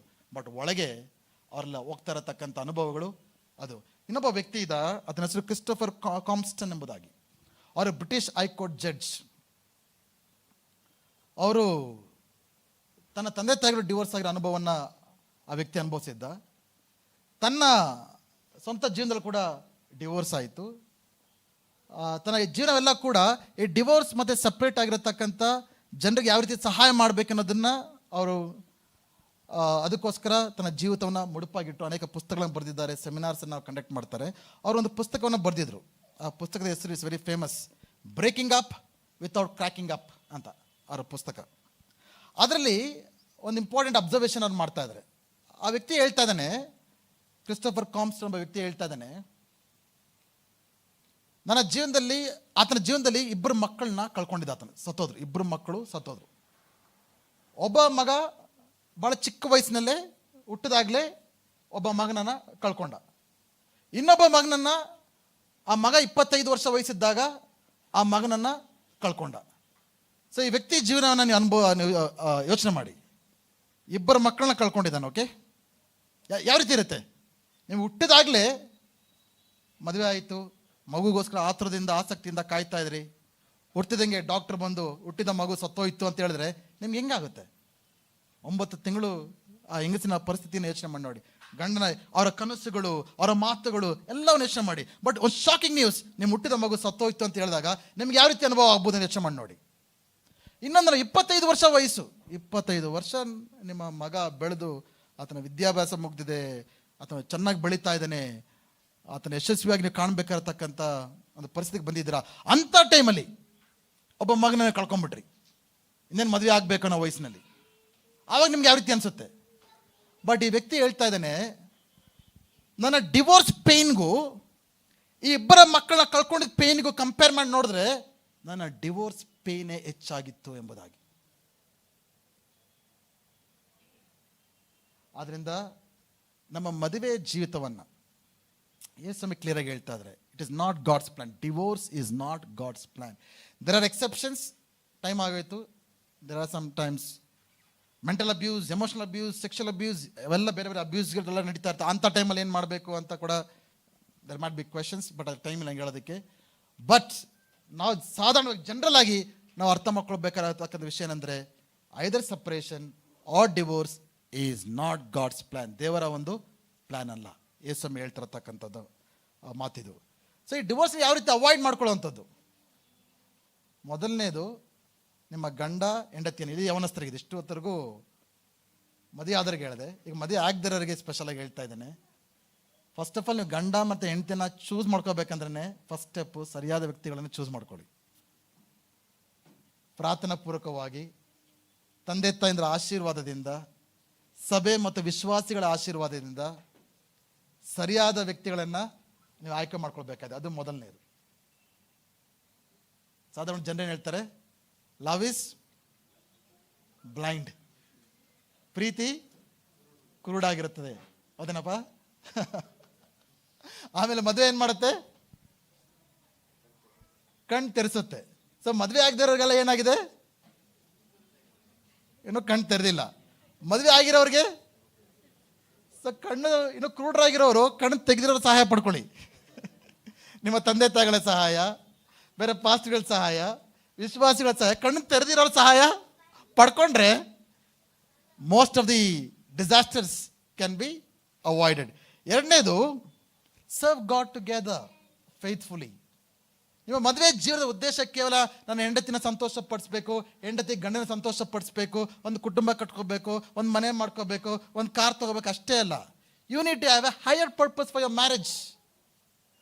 ಅದೇನಂದ್ರೆ, ನಾನು ನನ್ನ ಕುಟುಂಬವು ಯೆಹೋವನನ್ನು, ನಮ್ಮನ್ನು ಜೊತೆಯಾಗಿ ತಂದಿರೋದು ದೇವರು, ನಮ್ಮನ್ನು ಸೃಷ್ಟಿಸಿದ್ದು ದೇವರು, ನಮ್ಮನ್ನು ಒಟ್ಟಾಗಿ ಗಂಡ ಹೆಂಡತಿಗೆ ಮಾಡಿದ ದೇವರು, ನಮ್ಮ ಕುಟುಂಬಕ್ಕೆ ದೇವರು ದೊಡ್ಡ ಉದ್ದೇಶ ಉಂಟಿದ್ದಾರೆ. ಒಟ್ಟಾಗಿ ಕುಟುಂಬವಾಗಿ ದೇವರನ್ನ ನಮ್ಮ ಕುಟುಂಬದ ಕೇಂದ್ರ ಬಿಂದುವಾಗಿ ಮಾಡಿಕೊಂಡು ದೇವರ ಸೇವೆನ ಮಾಡುತ್ತೇವೆ ಅನ್ನೋ ಒಂದು ತೀರ್ಮಾನದಿಂದ ನಿರ್ಧಾರ ಮಾಡ್ಕೊಳ್ಳೋದಾದರೆ ನಿಮ್ಮ ಒಂದು ಫ್ಯಾಮಿಲಿ ಲೈಫ್ ಸೇಫ್ ಆಗಿರುತ್ತೆ. ಯಾವ ಗಂಡ, ಯಾವ ಹೆಂಡತಿ ದೇವರಿಗೆ ಆದ್ಯತೆ ಕೊಡ್ತಾನೋ, ದೇವರಿಗೆ ಭಯ ಭಕ್ತಿ ಉಳ್ಳವನಾಗಿರ್ತಾನೋ, ದೇವರ ಸೇವೆ ಮಾಡ್ತಾನೋ ಅಂಥ ಒಂದು ವ್ಯಕ್ತಿ ಖಂಡಿತವಾಗಿಯೂ ತನ್ನ ಹೆಂಡತಿ, ತನ್ನ ಗಂಡನನ್ನು ಆತ ಸರಿಯಾಗಿ ನೋಡಿಕೊಳ್ಳುವಂಥ ವ್ಯಕ್ತಿಯಾಗಿರ್ತಾನೆ. ಆ ಸಂಬಂಧವನ್ನು ಗೌರವಿಸುವಂಥ ವ್ಯಕ್ತಿಯಾಗಿರ್ತಾನೆ. ಆದ್ದರಿಂದ ಕುಟುಂಬವಾಗಿ ನಾವು ಯಾವಾಗ ದೇವರನ್ನು ಘನಪಡಿಸ್ತೇವೋ, ದೇವರನ್ನು ಒಟ್ಟಾಗಿ ಪ್ರಾರ್ಥನೆ ಮಾಡ್ತೇವೋ, ಒಟ್ಟಾಗಿ ಆರಾಧಿಸ್ತೇವೋ, ಒಟ್ಟಾಗಿ ಸಭೆಗೆ ಬರ್ತೇವೋ, ಒಟ್ಟಾಗಿ ದೇವರ ಸೇವೆ ಮಾಡುವಾಗ ಖಂಡಿತವಾಗಿ ಆ ಕುಟುಂಬದ ಮೇಲೆ ದೇವರ ಆಶೀರ್ವಾದವನ್ನು ನಾವು ಕಾಣಲಿದ್ದೇವೆ. ಹಲ್ಲೆಲೂಯಾ. ಮೂರನೇದು, invest in your marriage continually. ನಿಮ್ಮ ಮದುವೆಯ ಜೀವನದಲ್ಲಿ ಯಾವಾಗಲೂ ಕೂಡ ಇನ್ವೆಸ್ಟ್ ಮಾಡಬೇಕು. ಎಷ್ಟು ಜನ ಇನ್ವೆಸ್ಟ್ ಮಾಡಿದ್ದೀರಾ? ಬ್ಯಾಂಕಲ್ಲಿ, ಲ್ಯಾಂಡಲ್ಲಿ, ಗೋಲ್ಡಲ್ಲಿ ಇನ್ವೆಸ್ಟ್ ಮಾಡಿದ್ದೀರಾ? ಯಾರು ಕೈಯೇ ಬತ್ತಾ ಇಲ್ಲ, ಎಲ್ಲ ಸಿಕ್ಕಟ ಇಟ್ಕೊಂಡಿದ್ದೀರಾ. ನನ್ನಂಗೆ ಕೇಳಲ್ಲ ಬಿಡಿ, ಎಲ್ಲೆಲ್ಲಿ ಏನು ಇನ್ವೆಸ್ಟ್ ಮಾಡಿದ್ದೀರಾ ಅಂತ ನನಗೆ ಕೊಡಿ ಅಂತ ನನಗೆ ಕೇಳಲ್ಲ. ಇನ್ವೆಸ್ಟ್ ಮಾಡ್ದೇನೆ ರಿಟರ್ನ್ಸ್ ಎಕ್ಸ್ಪೆಕ್ಟ್ ಮಾಡೋಕ್ಕಾಗುತ್ತಾ ನೀವು? ಮದುವೆ ಜೀವನದಲ್ಲಿ ಆ ರೀತಿಯೇ ಪ್ರತಿಯೊಬ್ಬರ ಪರಸ್ಪರ ಒಬ್ಬರ ಜೀವನದಲ್ಲಿ ಇನ್ವೆಸ್ಟ್ ಮಾಡಬೇಕು. ಟೈಮ್, ಎಫರ್ಟ್ಸ್, ಇನ್ನು ಇನ್ವೆಸ್ಟ್ ಮಾಡಿದಾಗ ಮಾತ್ರ ನಾನು ಹೇಗೆ ಬೇಕಾದ್ರೂ ಇರ್ತೀನಿ, ನಾನು ಏನು ಬೇಕಾದ್ರೂ ಮಾಡ್ತೀನಿ. ಗಂಡ ಅಂದ್ಕೊಳ್ತಾನೆ ನಾನು ಅಂದ್ಕೊಂಡಿದ್ದೆಲ್ಲ ಹೆಂಡತಿ ಮಾಡಿಬಿಡ್ಬೇಕು, ಹೆಂಡತಿ ಅಂದ್ಕೊಂಡಿದ್ದೆಲ್ಲ ಗಂಡ ಮಾಡಬೇಕು. ಆಗಲ್ಲ. ನೀವು ಅಂದ್ಕೊಳ್ತಾನೆ ಇರ್ತೀರ ಸಾಯೋವರೆಗೂ, ಏನು ನಡೆಯಲ್ಲ. ಯಾವಾಗ ನೀವು ಇನ್ವೆಸ್ಟ್ ಮಾಡ್ತೀರೋ, ಒಬ್ಬರಲ್ಲಿ ಒಬ್ಬರು ಟೈಮ್ ಇನ್ವೆಸ್ಟ್ ಮಾಡ್ತೀರೋ, ಒಬ್ಬರನ್ನೊಬ್ರು ಅರ್ಥ ಮಾಡ್ಕೊಳ್ಳೋದ್ರಲ್ಲಿ, ಒಬ್ಬರನ್ನೊಬ್ಬರು ಆಸೆಗಳ ಪೂರೈಸೋದ್ರಲ್ಲಿ, ಒಬ್ಬರನ್ನೊಬ್ಬರು ಪ್ರೀತಿಸೋದ್ರಲ್ಲಿ ಯಾವಾಗ ಇನ್ವೆಸ್ಟ್ ಮಾಡ್ತೀರೋ ಆವಾಗ ಮಾತ್ರ ರಿಟರ್ನ್ಸ್ನ ಎಕ್ಸ್ಪೆಕ್ಟ್ ಮಾಡೋಕ್ಕಾಗುತ್ತೆ. ಹಾಲೆಲೂಯಾ. ಸೊ ಯೇಸು ಸ್ವಾಮಿ ಮದುವೆ ಬಗ್ಗೆ ಏನು ಹೇಳ್ತಾ ಇದ್ದಾರೆ? ಆದಿಯಿಂದ ಈ ರೀತಿ ಇರಲಿಲ್ಲ. ಡಿವೋರ್ಸ್ಗಳು ನಡೀತಾ ಇದೆ ಇವತ್ತು ನಮ್ಮ ಸುತ್ತಮುತ್ತ ಎಲ್ಲ ನಡೀತದೆ. ಮದುವೆ ಜೀವನದಲ್ಲಿ, ಮದುವೆ ಆಗದಿರತಕ್ಕಂಥ ಜೀವನದಲ್ಲಿ ವಿಪರೀತವಾದ ಕಾರ್ಯಗಳನ್ನು ನಾವು ಕಾಣ್ತಾ ಇದ್ದೇವೆ. And it is normal. ಎಲ್ಲ ಕೂಡ ಇದು ನಾರ್ಮಲ್. ಈಗ ನನ್ನ ಜೀವನ ನನ್ನಿಷ್ಟ ಏನಂತ ಕೇಳೋ ರೀತಿಯಲ್ಲಿ ಎಲ್ಲರೂ ಜೀವನ ಮಾಡ್ತಾ ಇದ್ದಾರೆ. ಬಟ್ ದೇವರ ಮಕ್ಕಳಾದ ನಾವು ಅರ್ಥ ಮಾಡ್ಕೊಳ್ಬೇಕಾಗಿದೆ, ಮದುವೆ ಅನ್ನೋಂಥದ್ದು ಆದಿಯಿಂದ ದೇವರು ಸೃಷ್ಟಿ ಮಾಡಿದಾಗ it was A Holi relationship, ಪರಿಶುದ್ಧವಾದ ಸಂಬಂಧ. It was A Holi covenant, ಪರಿಶುದ್ಧವಾದ ಒಡಂಬಡಿಕೆ. ನಾವು ಇದರಲ್ಲಿ ದೇವರ ವಾಕ್ಯದ ಅನುಸಾರವಾಗಿ ಮಾಡುವಾಗ ದೇವರ ಆಶೀರ್ವಾದಗಳನ್ನು ನಾವು ಕಾಣ್ತೇವೆ. ಹಾಲೆಲೂಯಾ. ಎಲ್ಲ ಕಡೆ ನಿಂತ್ಕೊಳ್ಳೋಣ.